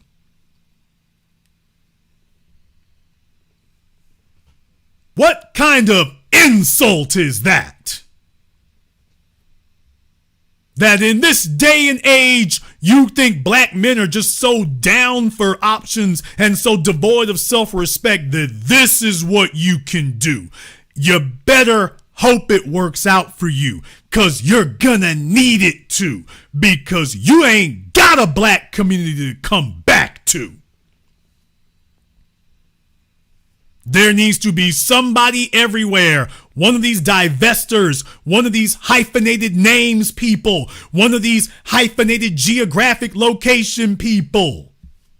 Anybody who is off code. There need to be people there to let them know. You and Tiger Woods are on the same damn go-kart. Keep your little square ball, cornball, oddball ass over there. Ain't nobody looking for you. No one's looking for Venus and Serena Williams. No one's looking for Tiger Woods. No one's looking for Kayla Nicole. When the party jump off, ain't nobody saying, hey, where's Tamara Mowry? Keep your corny asses over there. And keep us out your mouth and out your conversation. And don't worry about us being forgiving or a door to be open for you in the future. You had your chance to do the right thing. You had your chance. And when you thought you had a bridge somewhere else, you told us to kiss your ass when you thought you had an exit. The only reason that you tried to slither back over here is because you thought you had an exit. You thought the exit didn't work for you. That's all. But if that exit door had remained viable, you'd still be over there. And what we're saying now is everybody is getting on the billboard in Times Square. Everyone's on the Jumbotron. And when you do this, we are going to put a mark by your name and say, okay, we saw that. We saw that. Don't come back slithering over here. Carry on. You need to forget about us, because we're damn sure going to forget about you. Oh, please. And you go soak up all the benefits over there you want. Because you see, when you try the I'm biracial thing, I'm half black, half white, half black, half Latino, half black, half Asian. Yeah, the problem is y'all try to kick it with the Asian, Latino, white side of the family, and they don't fool with your cornball ass. So you look real stupid and real lame and real weird at family get-togethers because it's just you and that dude. But everybody else is treating you like you're invisible. All of a sudden, now you want to slither back into blackness. Yeah, when you go over there and you're a damn pariah, well, guess what? You're a pariah over here now, too. So, when you get up and make that move, just understand it's a one-way trip and we will not be missing you, but we will remember what you did. We won't be missing you, but we will definitely remember what you did. And Ashlee, when she started the divester behavior and then capped it off with the divester talk, oh, you're cooked. You're done. Right then, right there. With us. There's where we're coming back. Nobody is saying that, oh, you needed to get hurt. You needed to get killed. You needed to anything. Nobody said that, and we still don't know what happened. Whether it was a homicide or a suicide, we don't know what happened. What we do know is ain't nobody gonna come to us and tell us about, okay, black men, we need to unite with our sister. She wasn't our sister in Cabo San Lucas. She wasn't our sister in Paris. She wasn't our sister in St. Moritz. She wasn't our sister in that Lamborghini. She wasn't our sister then, and from what her tweets are showing me, she ain't been our sister in over a decade. What I'm saying is life is too long and too complicated for this kind of silliness. Why don't we simplify things? Baby, stay where you at, and we'll stay over here, and you work things out however you work it out. But you are not our responsibility anymore. Our sisters are our responsibility. Our sisters are our responsibility. And that's why we have the right to give them some tough love. We have the right to call them out on their bull crap. If you are strictly, consistently, reliably committed to Team Black, you damn right you got the right to talk about the damn team. Let me go into sports right quick. Kobe Bryant, you damn right Kobe Bryant had a right to talk trash about the Lakers. When Kobe Bryant walked into that damn locker room and said, hey, everybody who don't want to be here needs to go. If you don't want to be the best, if you don't want to be the best on the Lakers, anybody in this locker room don't want to be the best, there's the door. You need to go. That's what you do when you down with the clique. 10 toes for life. Now you got the right to talk trash about the team because you're married to the team. You ain't got nowhere else to go. You ain't talking trash because you sitting in somebody else's house talking about how much better you are than them. You sitting right here on the couch in this house. You damn right you can talk about it. You've earned the right to do that. On account of the fact you are committed to the team. Michael Jordan could talk trash about the Bulls. And contrary to popular belief, he did. Just ask Scottie Pippen. Michael Jordan could talk trash. He was down with the team. He was down with the clique. This was all it was going to be. He earned the right to do that. Because he was married to the team. He wasn't sitting on somebody else's team talking trash about the Bulls. He's sitting there in the Bulls saying, this is what it's going to be. So if you're a black man, you got to earn the right to talk trash about black women. And if you got your passports to Asia, And deal with it, nigga. If you got your passports to Asia, carry your funky, failed, ridiculous ass and stay there. We didn't call for you, and we don't miss you. You go to Asia, goodbye. You're an honorary Asian now. But don't try to slither back over here. Take you and your passport and your bumminess, and away you go. But you have no standing to talk about black women anymore. Get over there with your Asian female, and y'all two live it up. If you can. First family gathering will be the wake-up call for you, but yeah. Oh, I'm sorry, it already was. Shout out Jeezy. Damn! In any case. Oh, I said that. You want to talk trash about black women? What's your damn credentials? You got to be on the team if you want to talk trash about them. You got to be on the team. If you're not committed to black women, you ain't got no standing to say nothing. You with somebody else, you go talk about who you with. You go fix your problem over there, and we'll focus on our issues over here, and you just go do that. But all the damn 65 mama's boys with their mommy issues, all the little garbage, we ain't got nothing for you. You go wherever the hell you want to. You want to go chase Latinas? You want to sit here and go chase Asians? Hey, man, do you. Keep black women out your damn mouth. If you're a male divester, nigga, get to dividing.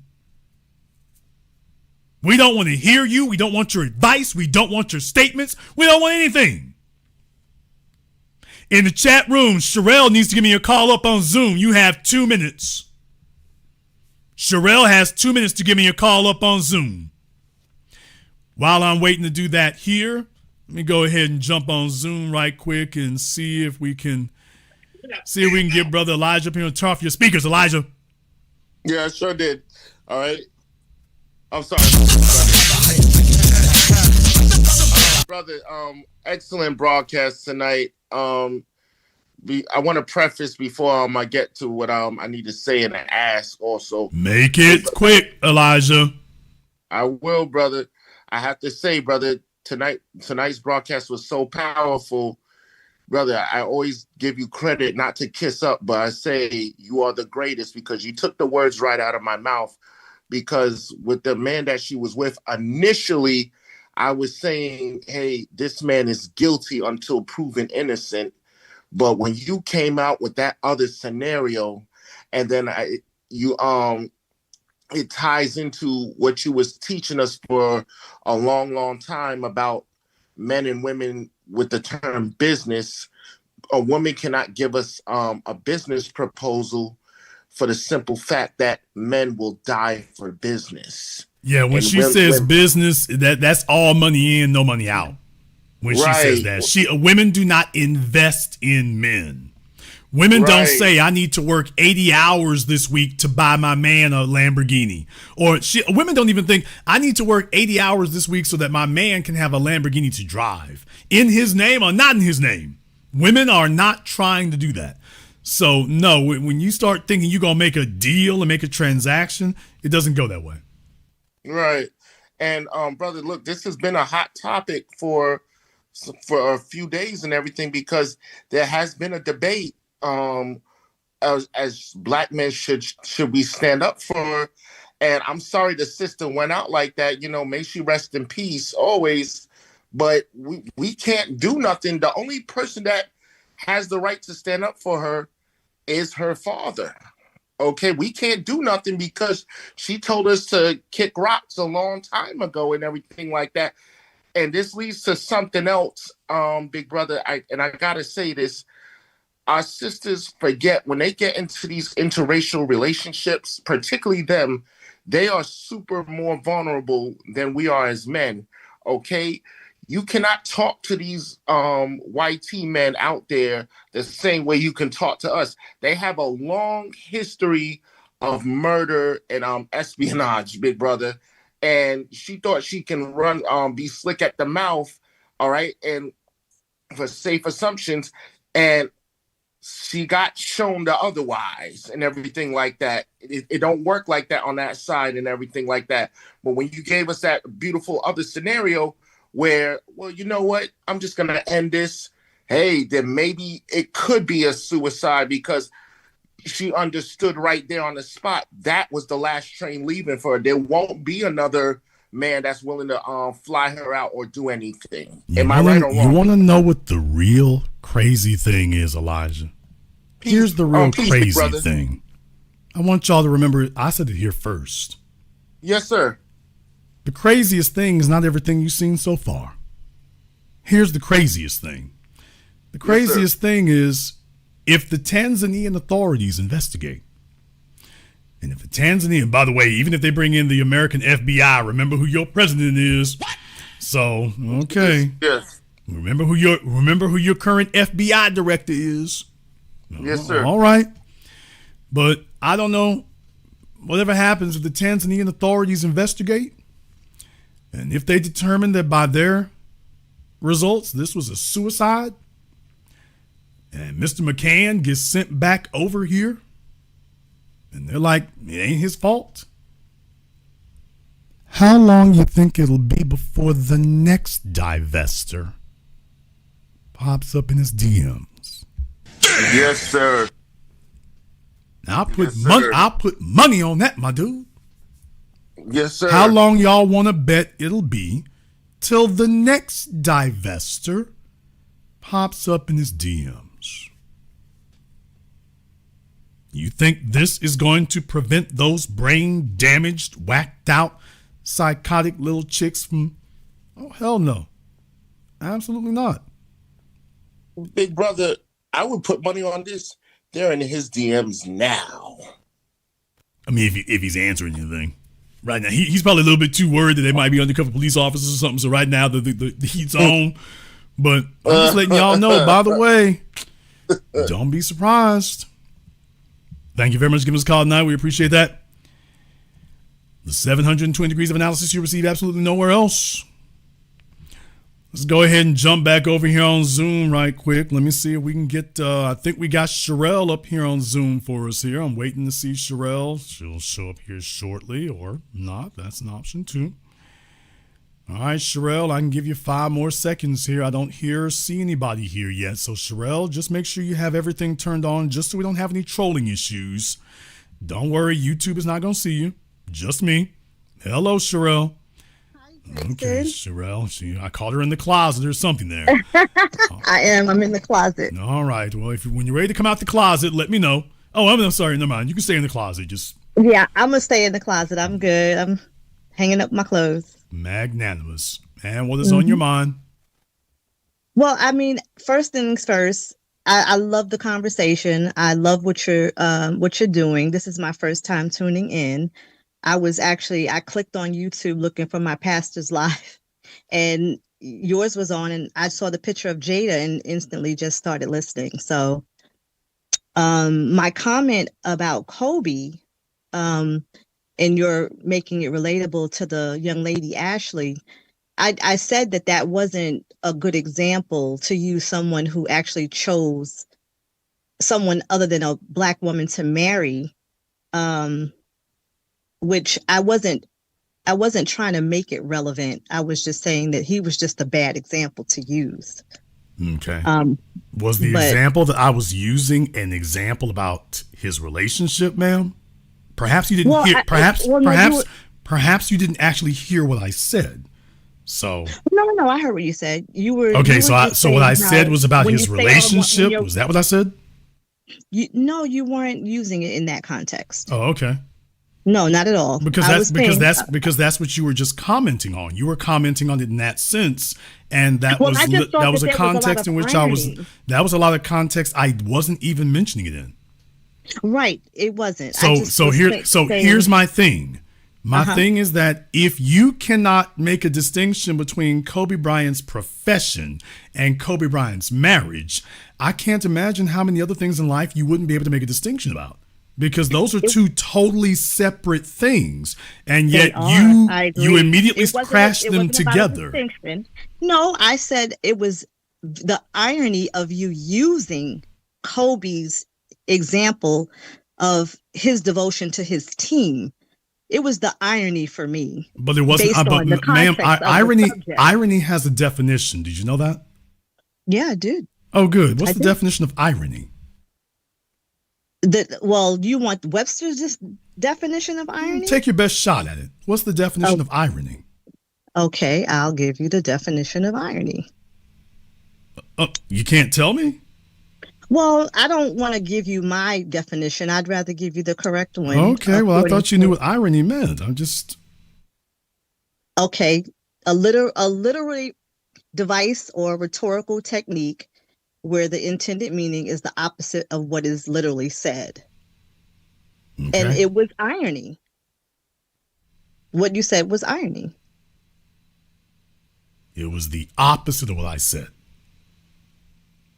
I literally said that when Kobe Bryant goes into the locker room and tells everybody, if you don't want to be on this team, you've got to go.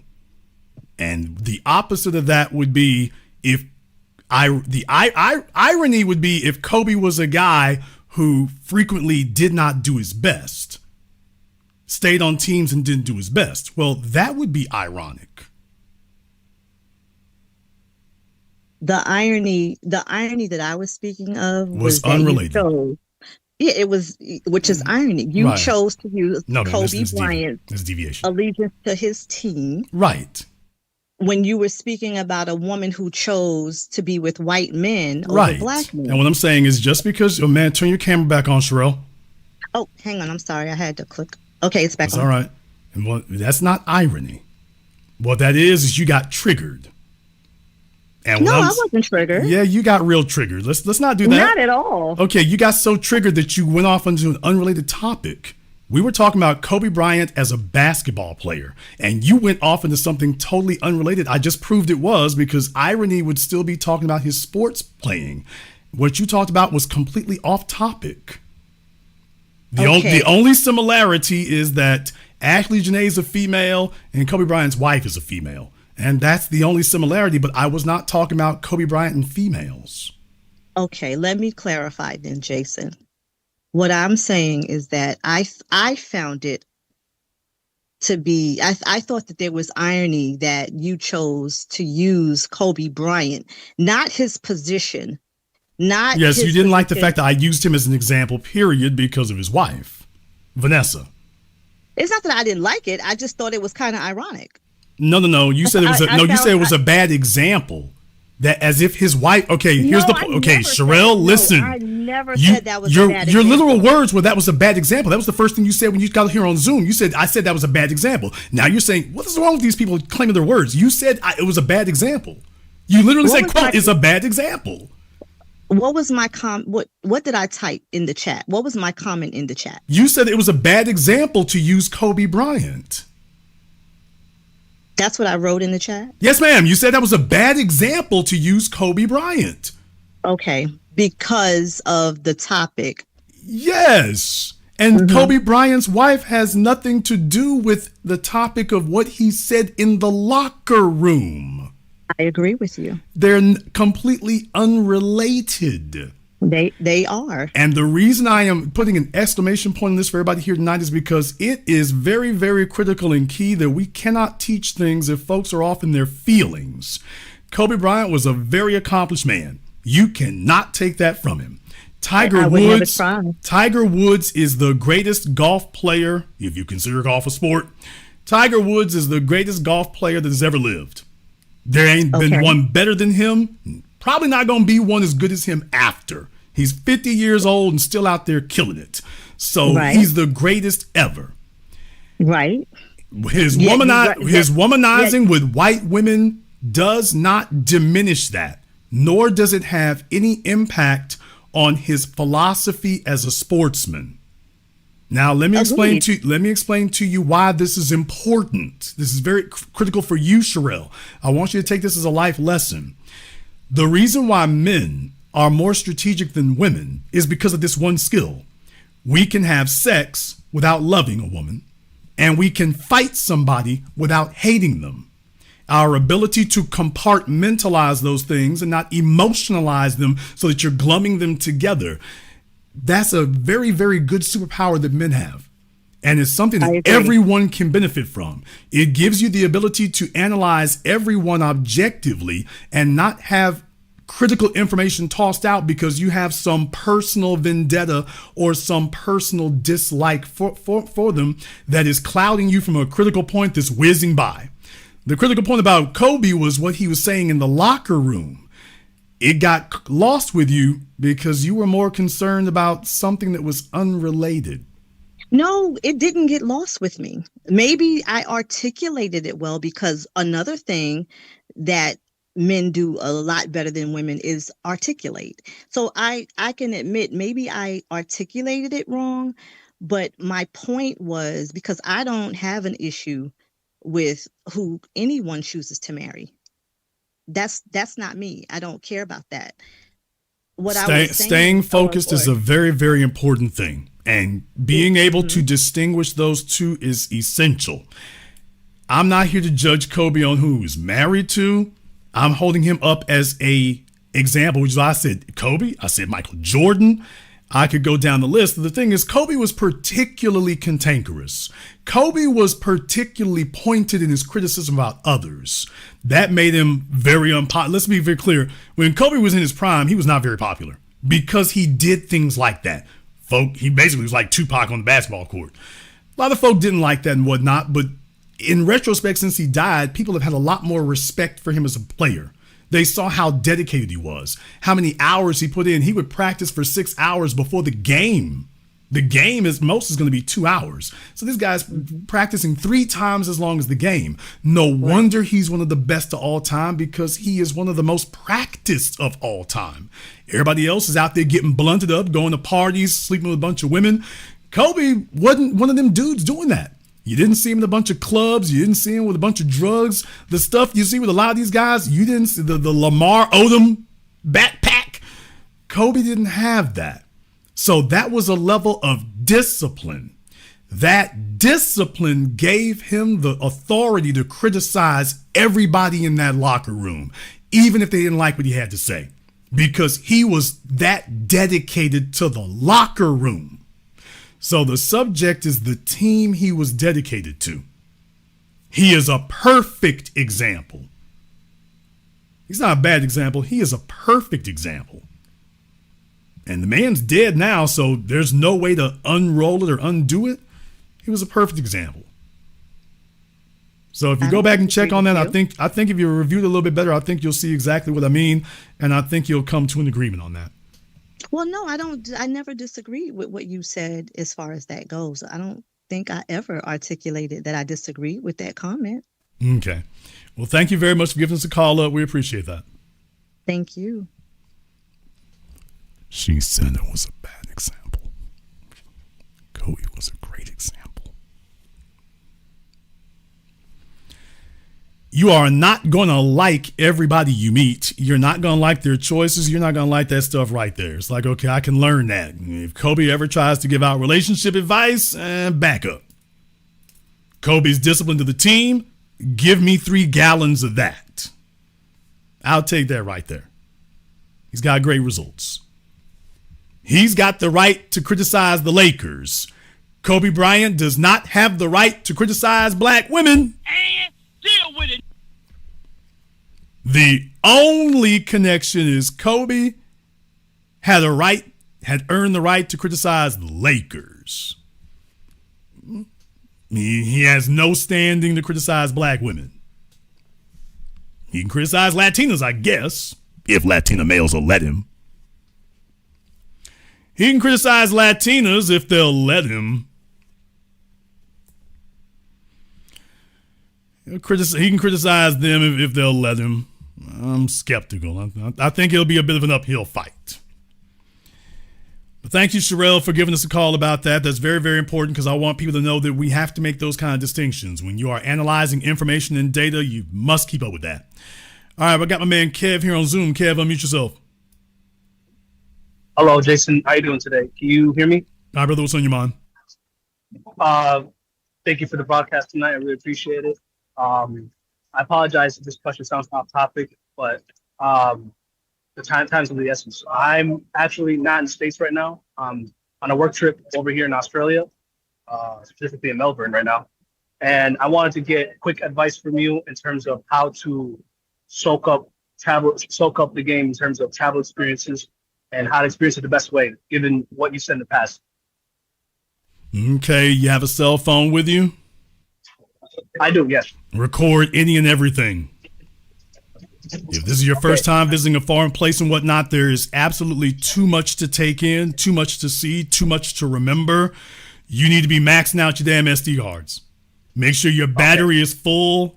By the way, I carry an auxiliary charger with me when I go places, a portable one. So I got like a portable battery. So I make sure I can keep devices. I got small ones for cell phones, larger ones for bigger equipment. But especially if you're going to a new place, there's just too much for you to try to remember and recall. See everything you can. Visit every major landmark you can. Freeways are essential because freeways are arteries. Freeways are mapped out through major urban centers. So that's a cheat code. So definitely hitting the freeways is important, and keep your cameras rolling. There's too much for you to try to remember in your head. You'll do a whole lot better recording it and then reviewing it later. So don't try to do this all in one day. It's not going to happen. I didn't do it. You ain't going to do it. So my biggest piece of advice to you, down and dirty real quick, cameras rolling, and keep them going.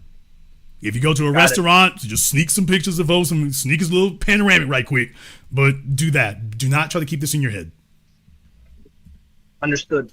Thank you. Yeah, I've been doing that. I've been talking to people, trying to implement my knowledge I've gained from Black books that you've been reading off of. And I have some interesting things to say. I'll speak about it another time. I don't want to further derail your program. I will do that. I've been to other neighborhoods as well beyond just the, cheesy landmark side of things. Okay. So, well, just check with me tomorrow. Just check me on Patreon tomorrow. Just check with me then. I'll probably do that next week. I'm going to be, it's going to be like 4 a.m. for me. Okay. Well, it's daytime. It looks like it's daytime over there right now. So you got some running around to do. 15 hours ahead of you, but I will do it. Thank you. All right. Fellas out there globe trotting between Elijah and this dude. They're out there doing their thing.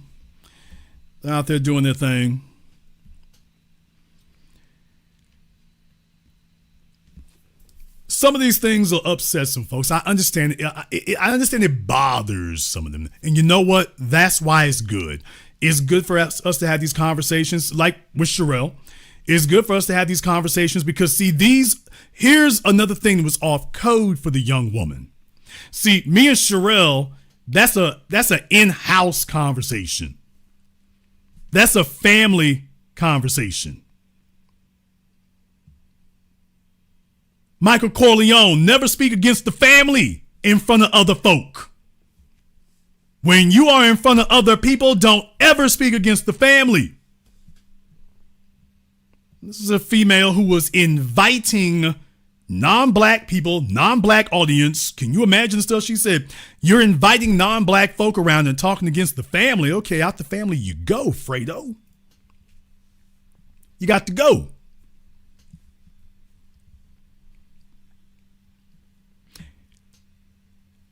Let me explain something to y'all. I don't even subscribe to the typical definition of, quote, gender wars in that regard, because there are situations that do have to get clarified and do have to get straightened out, because there's a lot of confusion that's been injected by the civil rights generation and the baby boomer generations. They've left a big ass mess. They've left a mess that is still reverberating and still polluting and contaminating the environment. So we have to get things straightened on our own. And that means there are going to be some tough conversations. Also, a lot of people are products of they screwed up baby boomer parents, now Gen X parents. So yes, there's going to need to be some clarifying that needs to be done. There's going to be some clarifying. There's going to be some hurt feelings. There going to be some tough talk that has to be done. And that's okay. That's all right. My bigger issue is about folks, dogging people because they have an ulterior motive. like these sissy five mama's boys over there in Fresh and Fitville or whatever. You know, it's just like, okay, if you don't have anything for black women, you shouldn't be mentioning them. I'm not particularly concerned about the plight of, pygmies in Southern Australia. So you don't hear me talking about, damn, them pygmy females ain't acting right. I don't really have a lot going on with them there, so there's no reason for me to go out of my way to bring them up. And a lot of fellas out here are trying to use reverse psychology. You're hoping that you can have this gigantic hate train and that you're gonna bully the females and then just, okay, you need to accept my broke bummy ass. Well, there's something wrong with you if you don't. And the fact that we won't let you use us to pull some reverse psychology garbage, there's a reason for that. We're not going to allow you to do that. This is not about men being the least they can be, and then we got your back, and here's backup. Don't worry, be bummy as you please. No, we're not seconding that. We're not seconding that. There are issues among black women, men and black women, as there are among all people here, but I'm speaking specifically from my frame of reference. There's specific conversations that need to be had because we have specific issues. We have specific circumstances. We are a special case. And all of that is fine if we are coming together for the purposes of gaining an understanding, not for the purposes of bullying or dominating somebody so that we can misuse them. Now that's gender warring. In a war, one side beats the other side, and after you dominate the other side, you take the spoils. And they wind up doing without, and they only get whatever it is that you leave left over. That is a war. When you are looking to dominate someone for the specific purposes of exploitation, that is warfare.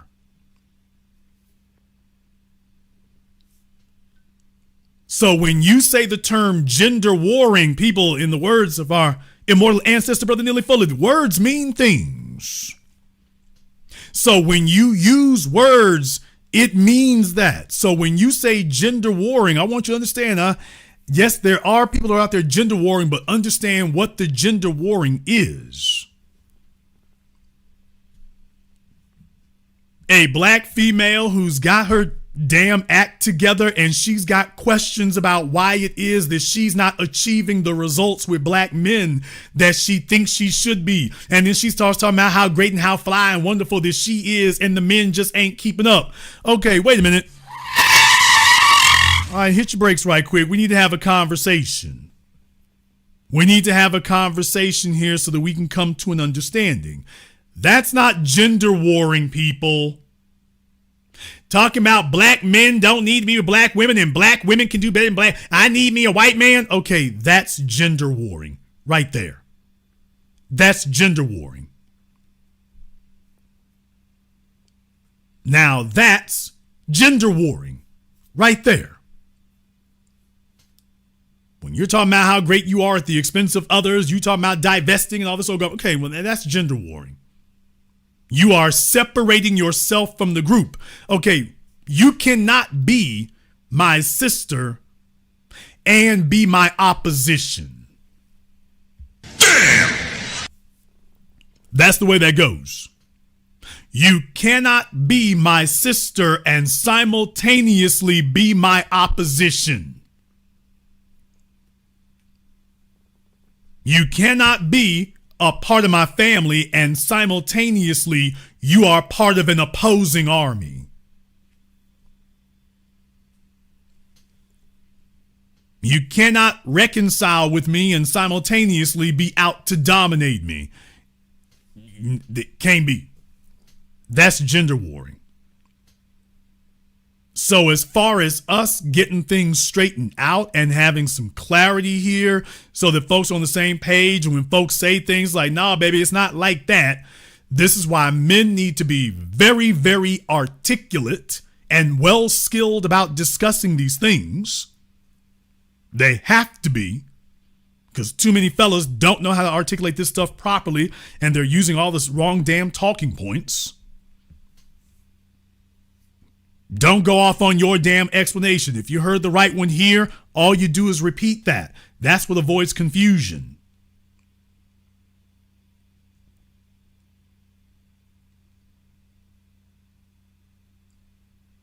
But we should never be afraid or unhappy about clarifying things.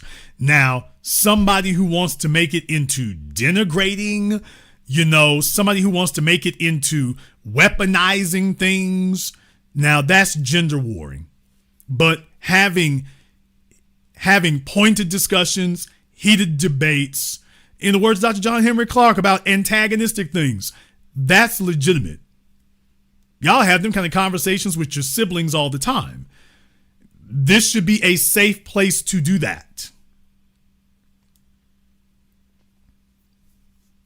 We need to make sure that we provide a safe place for Black men and Black women to be able to discuss some of the more, difficult, controversial, antagonistic issues, some of the more testy things.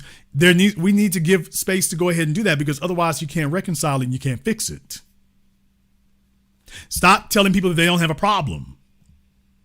That's important. Stop telling people that they don't have a problem. If they say that this is a problem and they say this is an issue, then you need to do that. We need to have conversations about that.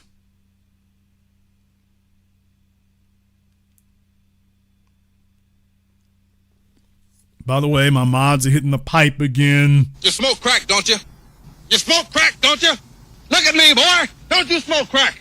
Yeah, yes, sir. You know what that does to you? I'm going to change that drop to a female saying, yes, Jason. Damn! Mod's not listening to the program, so...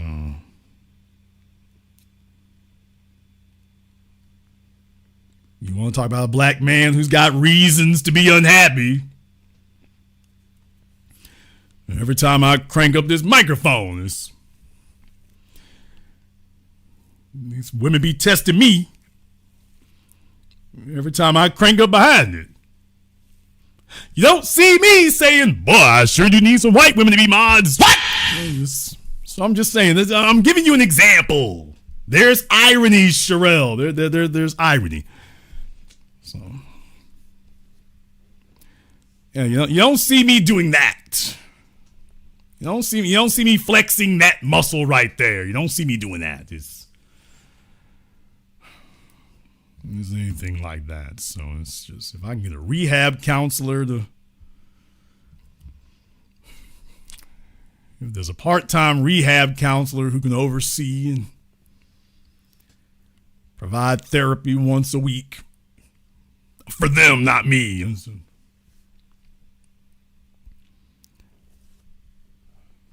How long you been sober? Put the phone down. How long you been sober? In any case. No, the bottom line here is that I want you to understand that just because you have some pointed, antagonistic conversations, that's okay. That's all right. As long as the person that you're talking to actually wants understanding. Now, that's okay. When you got a situation where it's about, we trying to dominate things and we trying to do that, that's a problem. That's a problem right there.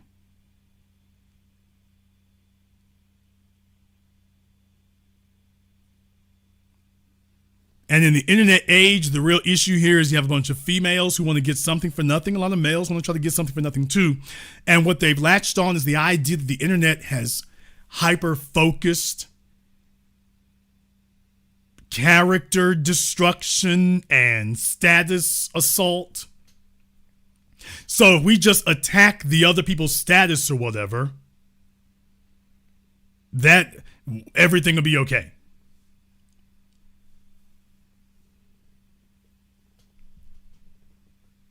And what I'm saying is that that's gender warring right there. Coming to a understanding, coming to conclusions.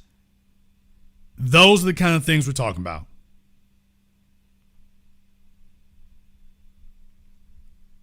And these are conversations we want to have. If the young woman had had a conversation with us years ago, that would be different. That would be different if they had done that. If Ashlee had had a conversation with us, it would be a different matter. It'd be a different matter.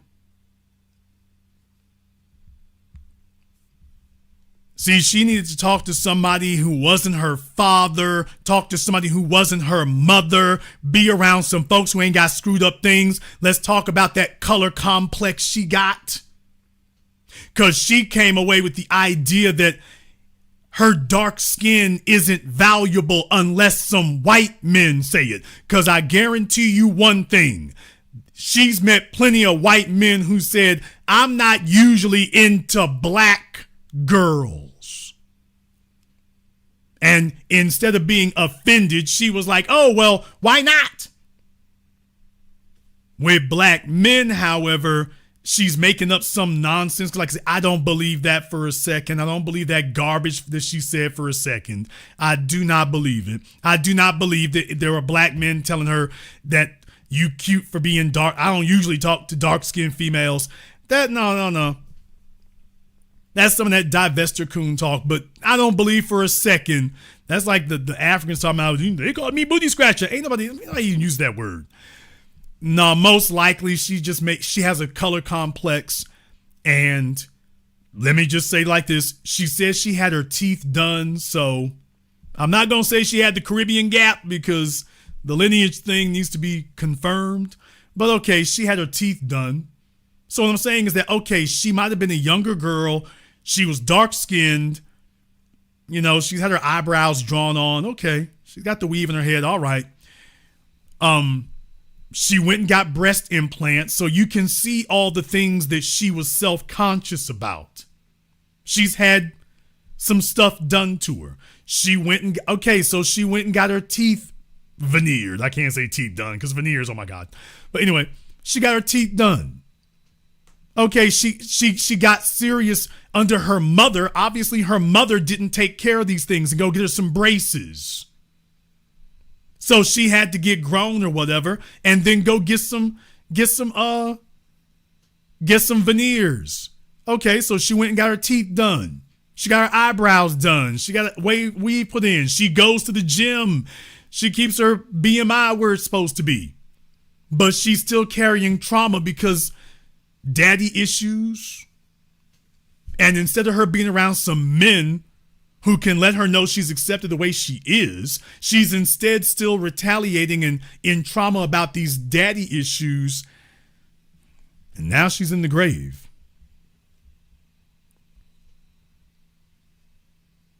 That's exactly what we are here for. We're here to have those kind of conversations.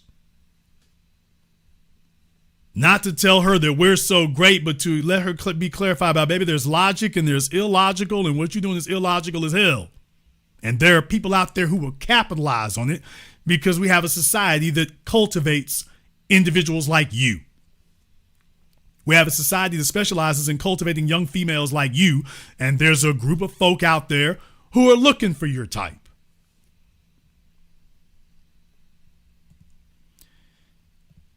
Let me go ahead and jump back over here on Zoom again. We got D on Zoom. D, what's on your mind? Unmute yourself. I'm here. All right, what's on your mind? I was told to call in. I had a question, and it was about the Jada and Will thing. Because firstly, I kind of think that she's holding back. Now, I was wondering if it was possible they might have some type of NDA between the two of them. Might even be more powerful than whatever agreement they might have in marriage. Okay. Brother, let me say it like this. If they did have an NDA, it sure as hell, tell me what part of it's helping right now. the fact that she seems like she kind of holding back. Like, I think if she really, I mean, but brother, what hasn't she said? The stuff about him that she might be holding back on. But brother, like what? She's admitting everything she's done, but she's probably not sitting there because she has made hints in the past like he's done things too. She makes hints about him, but she doesn't actually sit there and say what it is. Yeah, but the thing is that what an NDA would prevent her from talking about what she's doing also. Really? Yeah, I mean, we can't be on August Alcinaville with all this going on. The information is out there. True. So, under these circumstances, no, brother, I don't think that would help you at this point trying to do that. I don't think it would. And the other thing is, I mean, there are some people who try to imply that some things have happened, but nobody's providing any actual proof. And that's the thing I was kind of sitting there wondering about. I mean, who has actually provided any evidence? So, no, I don't think that's the case. I don't think it is. And here's the other part of it. Even if there were an NDA with him and her, there isn't one with Willow and Jaden. Damn! True. So if anybody thinks that there's anything out there still floating, if it is, the family already knows. And there's nothing preventing the kids from saying nothing, and they can't stop running their damn mouths. How did they meet August? Oh, sorry. True. So even if that were the case, brother, I'm just letting you know, there's too many avenues that would let that out.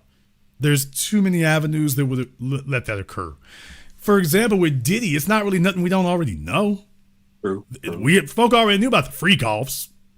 The white news media, it was new to them. Freak-offs? What it is? What is this freaking thing? Freak? What is this freaking thing? They didn't know what that was. We all knew. Yeah. Brother, we know about the Wet and Wild parties with NWA. We know about the freak-offs. Yeah. Diddy's freak-offs was just his version. He was trying to one-up the West Coast and their Wet and Wild parties. Yeah, Eazy-E and them was doing that back in the late 80s, early 90s. Sean Combs came in the 90s. That was just his attempt to say, hey, we can, anything you can do, we can outdo. And that's all it was. So for those of us who are old enough, we know that. We've known that for decades. Okay, so it was just like ain't nothing to talk about. Everybody is there of their own free will. I wouldn't go, but everybody, they're grown adults, and you know how Hollywood get down. So that was all it was to it. Right. I get it. Now, what you're saying, I'm not going to say that what you're saying is impossible. That's not what I'm saying. I want everybody to be very clear. Yeah. I am not saying that what you're saying is impossible. I would just say that if they did, I don't see how it would still protect them. I don't see how it would. I was thinking maybe if she actually has something that we don't know that she could really lose from it. But well, I mean, beyond that, I mean, we don't know if Will was fooling around with what's her name, Harley Quinn, whoever that chick is. We don't know whoever else is involved. I can promise you, if he did, they probably all had to sign NDAs or something. Yeah, they probably did. So if Jada knows about it, that's not a good look. Right. So that would actually reflect badly on him. So if she were being discreet, the only reason is because if I say what I know, well, that would be exposing him. Is that what does she want to expose the finances? Because she's dependent on that. And that's what I was sitting there thinking too. Like, that's why I was sitting there thinking the NDA might be, protecting them to a degree. And keeping her from her telling too much. Yeah, I mean, she's not going to talk about any of that right there. Yeah, Margot Robbie, but she's not the only one. I mean, Will might be out there and stuff. I just think that those people, it's like with Ashton Kutcher when he was running around with Rihanna. That's what I was saying. Y'all are never going to find out about that. You're never going to hear anything about that. All these females that Leonardo, I had to let you all know, the internet didn't get it right. All these females Leonardo DiCaprio done dated, and you haven't heard a single one of them say anything. Tom Cruise, Brad Pitt, we can go down the list. These are dudes got females stacked up, and yet you haven't heard anything from a single one. Hell yeah, because they're on the dotted line. Right. Tiger Woods and all the chicks he done run around with. Oh, I'm sorry, and what did you find out? Yeah, they all had to sign NDAs too. His live-in girlfriend had to sign an NDA that she tried to go to court and get broken, and they said, no, you can't. So, no, this is standard operating procedure for exactly what happened to Tiger Woods. Right, right. So what you're saying is not impossible, but Jada would be hurt if she disclosed anything, so that's the reason. Will's the breadwinner, okay? He's the one who makes the money. You don't want to blow him up. He's the golden goose, and he's all you got. I think, and she's not going to stop spending. Take a look at her mama. I guarantee Will is financing both of their lives. Oh, so mama don't want to quit, slow down the spending, and look how old she is. And Jada is following her footsteps, so they're not going to cripple Will's career. They just want to cripple him. Which I'm like, crippling him be the same thing, wouldn't it? No. Like, part of his reputation is, his work is slowed down a lot. No, brother. No. You just understand this. This is like dealing with an abused child. Like Norman Bates. Mama is wearing his ass out, but he's at the front desk greeting the folk every day. And as soon as they leave, she beating on them and locking them in the closet. Even if she ain't there, she can still hear the voices, and the voices are beating it. Yeah, right. So just there's a bunch of folk like that. So in this situation here, what motivates him is a woman who can't be satisfied, and she's abusive, and she's demeaning, and he's constantly competing because it's like Homelander from The Boys, if y'all ever saw that series on Amazon Prime. It's like Homelander. He's trying to get her to love him. He's trying to get her to do that, and that's what motivates him.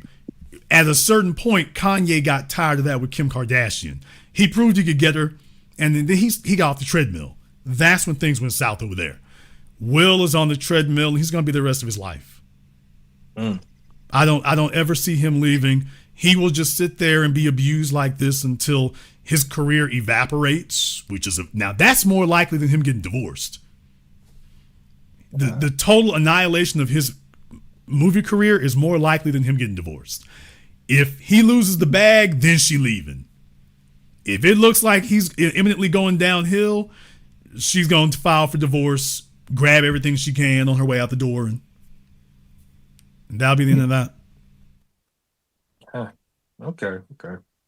That's the way that'll go. Yeah, I understand that. I do. Thank you very much for giving us a call tonight. Yeah, I mean, look, if it does go downhill, that's when she'll do it. When he's outlived his performance. As long as Will Smith is Will Smith and he can produce, who else gonna take Jada, y'all? Who the hell else is on Will Smith's level or is on his way to Will Smith's level? Michael B. Jordan, Damson Idris. Who is at Will's level or on their way to Will's level and is looking for Jada? So no, this is all she got. This is it. She's going to have to make this work with him. And the only reason she would leave is if it looks like he's going to lose it. So hurry up, throw his ass in court so you can liquidate the assets.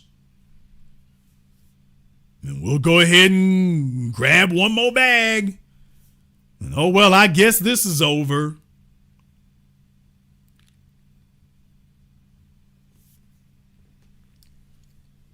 So that's the way that goes, man. It's a dirty ass game, y'all. It's a dirty ass game. And Will Smith with his unhealed issues, she knew what she was getting. She's got a simp beta with a chick who's been, as they say, alpha widowed. And he is constantly on a treadmill to prove to her that he is worthy. Pardon the expression, Jada, for your whack ass book.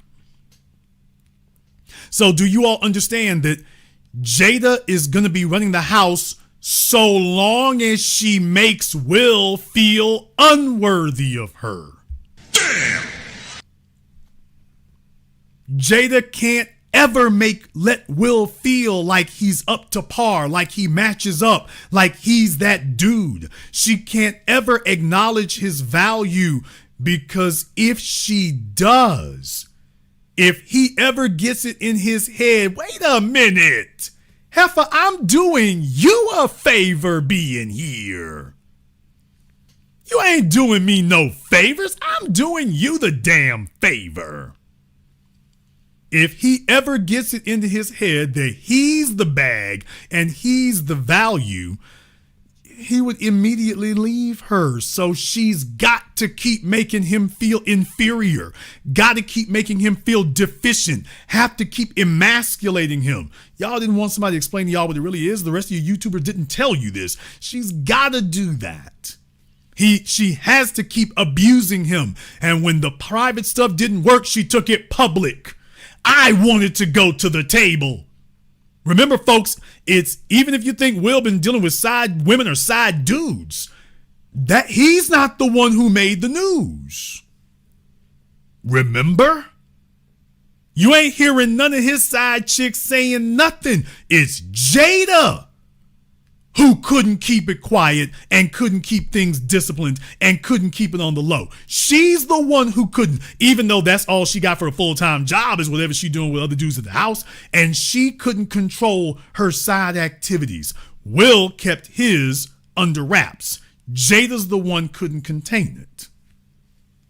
So she's talking about she's going to go out and talk, thinking she's going to do damage control. No, this is about making it worse for you, Will. Because you see, now that I've gotten you to accept that, y'all got to understand how much lower can Will fall.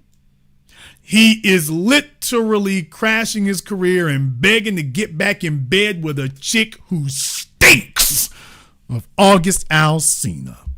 Damn! He's going to be walking through a house. I want y'all to understand that for a moment.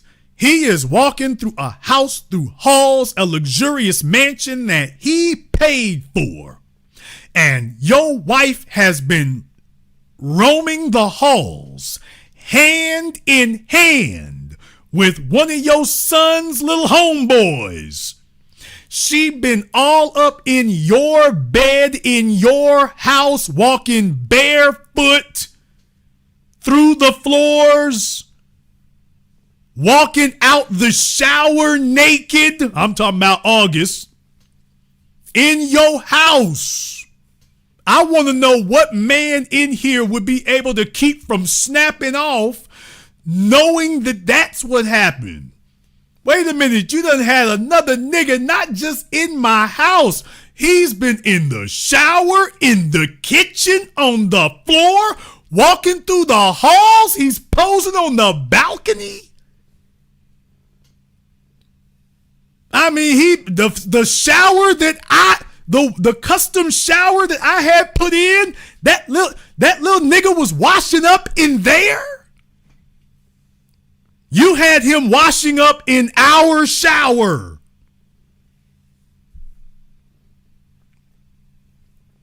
Y'all, that's what she did in his house. Bring this little nigga in here so he can eat off these counters in here. He's going through the refrigerator. He's powering up your microwave. He's sitting on the couch, probably wearing your damn robe. Damn! Watching the TV, playing on your Xbox. I got a bunch of fellas in here. You'd end up doing time if he was sitting up here using one of your phones in your house. Now imagine the rest of the stuff I just told you. Because they already talked about that. It was in your bed. It's not like Will went and got a bunch of new beds. No, that bed right there, Will, the one you paid for, the one you didn't have sex with. Yeah, well, you ain't the only one laying up with her in it. Okay, she's got a roster. I want to know what fella in here would not feel Tell me what kind of arrangement you can have with a woman that don't make you feel violated. Even if you don't have a problem with another fella gripping her thighs, You okay with this dude roaming the halls of your house? Oh, that's okay. I got 2 or 3 houses. So you're okay with that? That doesn't bother you. I got enough houses. Well, Jason, you can't take it personally. This, I got enough houses. That doesn't bother you. Sitting up here, walking through all the halls in your home and whatnot. I'm not gonna give y'all the sticky details. What? But all through your damn house. And you telling me you're going to be all right with that?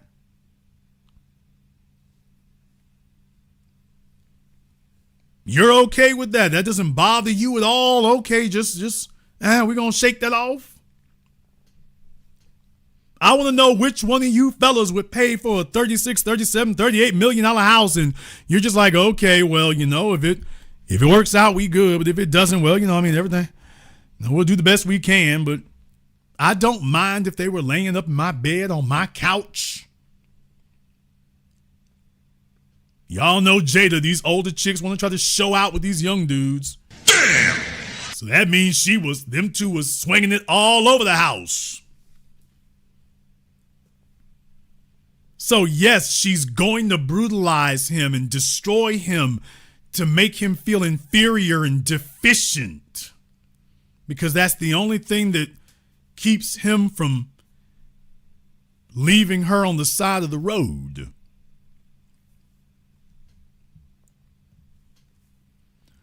And that's what happened to Jada Pinkett. And that's what happened to Will Smith. And that's what will happen to you. Or me. Or any man who is a producer.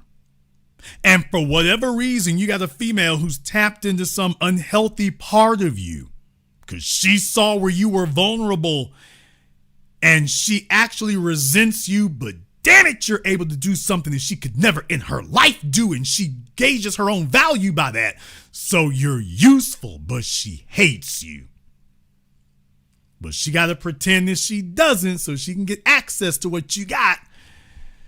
And then, but after that, it's just, I can't stand this anymore. Damn it. So it becomes that. I want every male in here to understand that gobbledygook talk she was doing, a lot of you disregarded. Do not do so. When you start hearing them being nondescript and real vague and talking about her feelings, but she's not being specific, yeah, she's letting you know. I'm gearing this up. You don't have to be Will Smith to be in this position, fellas. You don't have to be Will Smith. You just have to have something that she wishes she did. Doesn't even have to be money.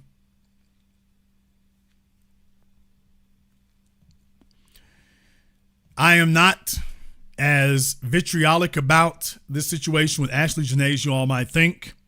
I do believe that there is a powerful life lesson to be learned. Particularly for the females out there, you indulge in inferiority complexes, you indulge in gender warring, you indulge in all of this pleasure seeking and materialism, you indulge in this fantasy life of the idle rich, you indulge in this nonsense at your peril. That is the lesson of Ashlee Jenae. Regardless of how she met her demise, we know one thing for certain. She met her demise chasing a lifestyle and an ideology that ultimately was unhealthy for her. And that's the only reason this even happened. So keep an eye on your sons and your daughters, but particularly your daughters. Keep an eye on them, because don't just assume that nothing is popping on her Instagram. Don't just assume that. For some of you who got kids, some of y'all got daughters, they 17, 18 years old. Do yourself a favor. Go and tour her Instagram DMs one time. Damn! To all my parents out here today, do yourself a favor before you send your daughter off to college, and maybe a little bit after. You might want to go tour her DMs. You might find Shaq up in there. What? I don't know. You think you got a cute daughter or whatever. Okay, you might not be the only one thinks that. And then again, you might have somebody like the fella Ashlee met. You might have him up in there too.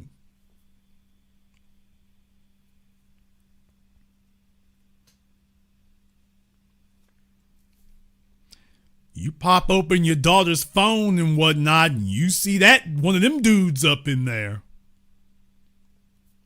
The time to know about that is when it gets started early, not 3-4 years later.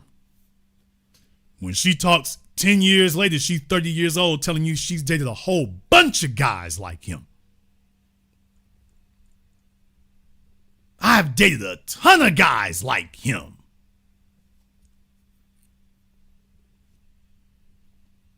All right. Life lessons to be learned. We're going to go ahead and wrap things up tonight. Before we do, I want to thank everyone, and I do mean everybody who has contributed to tonight's program on PayPal, Super Chat, Venmo. Shout out here to Sir Shy. Thank you for your support tonight here, brother. We appreciate that. Snatch 'em down. All right, Mr. Ayo, Chris B, Jay Grizzly, J-Bo Diesel, everybody here in the chat. Thank you very much for your support here. Brother Asad, shout out to you two here as well. By the way, before I wrap things up here, I'm going to say something here real quick. Oh, and shout out to Melvina. Shout out to Melvina as well. Melvina and Michael, thank you very much here. One more thing is, I would be remiss if I didn't mention this. I gotta mention this. Folks, what makes this place special is that we don't tell you about what's happening. We tell you about it before it is. We give you the unique insight you can't get anywhere else. We also give you the context and the way to give prescriptions to these things. And the next thing you know, all of your so-called gurus from the Red Pill and Fresh and Fit and the others start incorporating these things into their programs.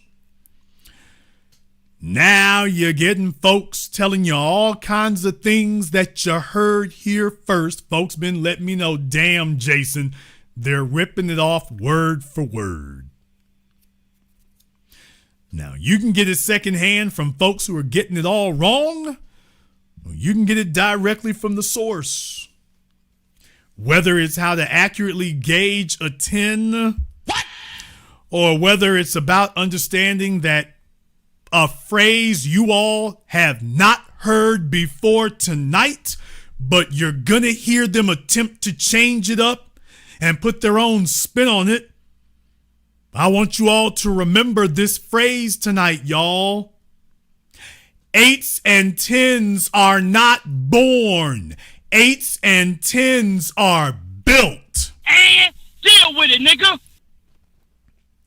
So all your red pill retards and manosphere midget misfits, they've been scraping around the edges ever since I let them know it's better to have a 4 or a 6 that you build and upgrade than to have an 8 or a 10 that can't be coached.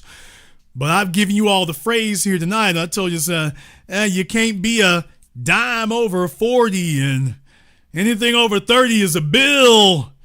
Oh man, they all incorporated that and was like, damn, I hate this Jason Black guy knows this stuff. Well, I'm teaching y'all one more here tonight that the rest of them gonna steal and rip off here in just a minute. But remember, you heard it here first.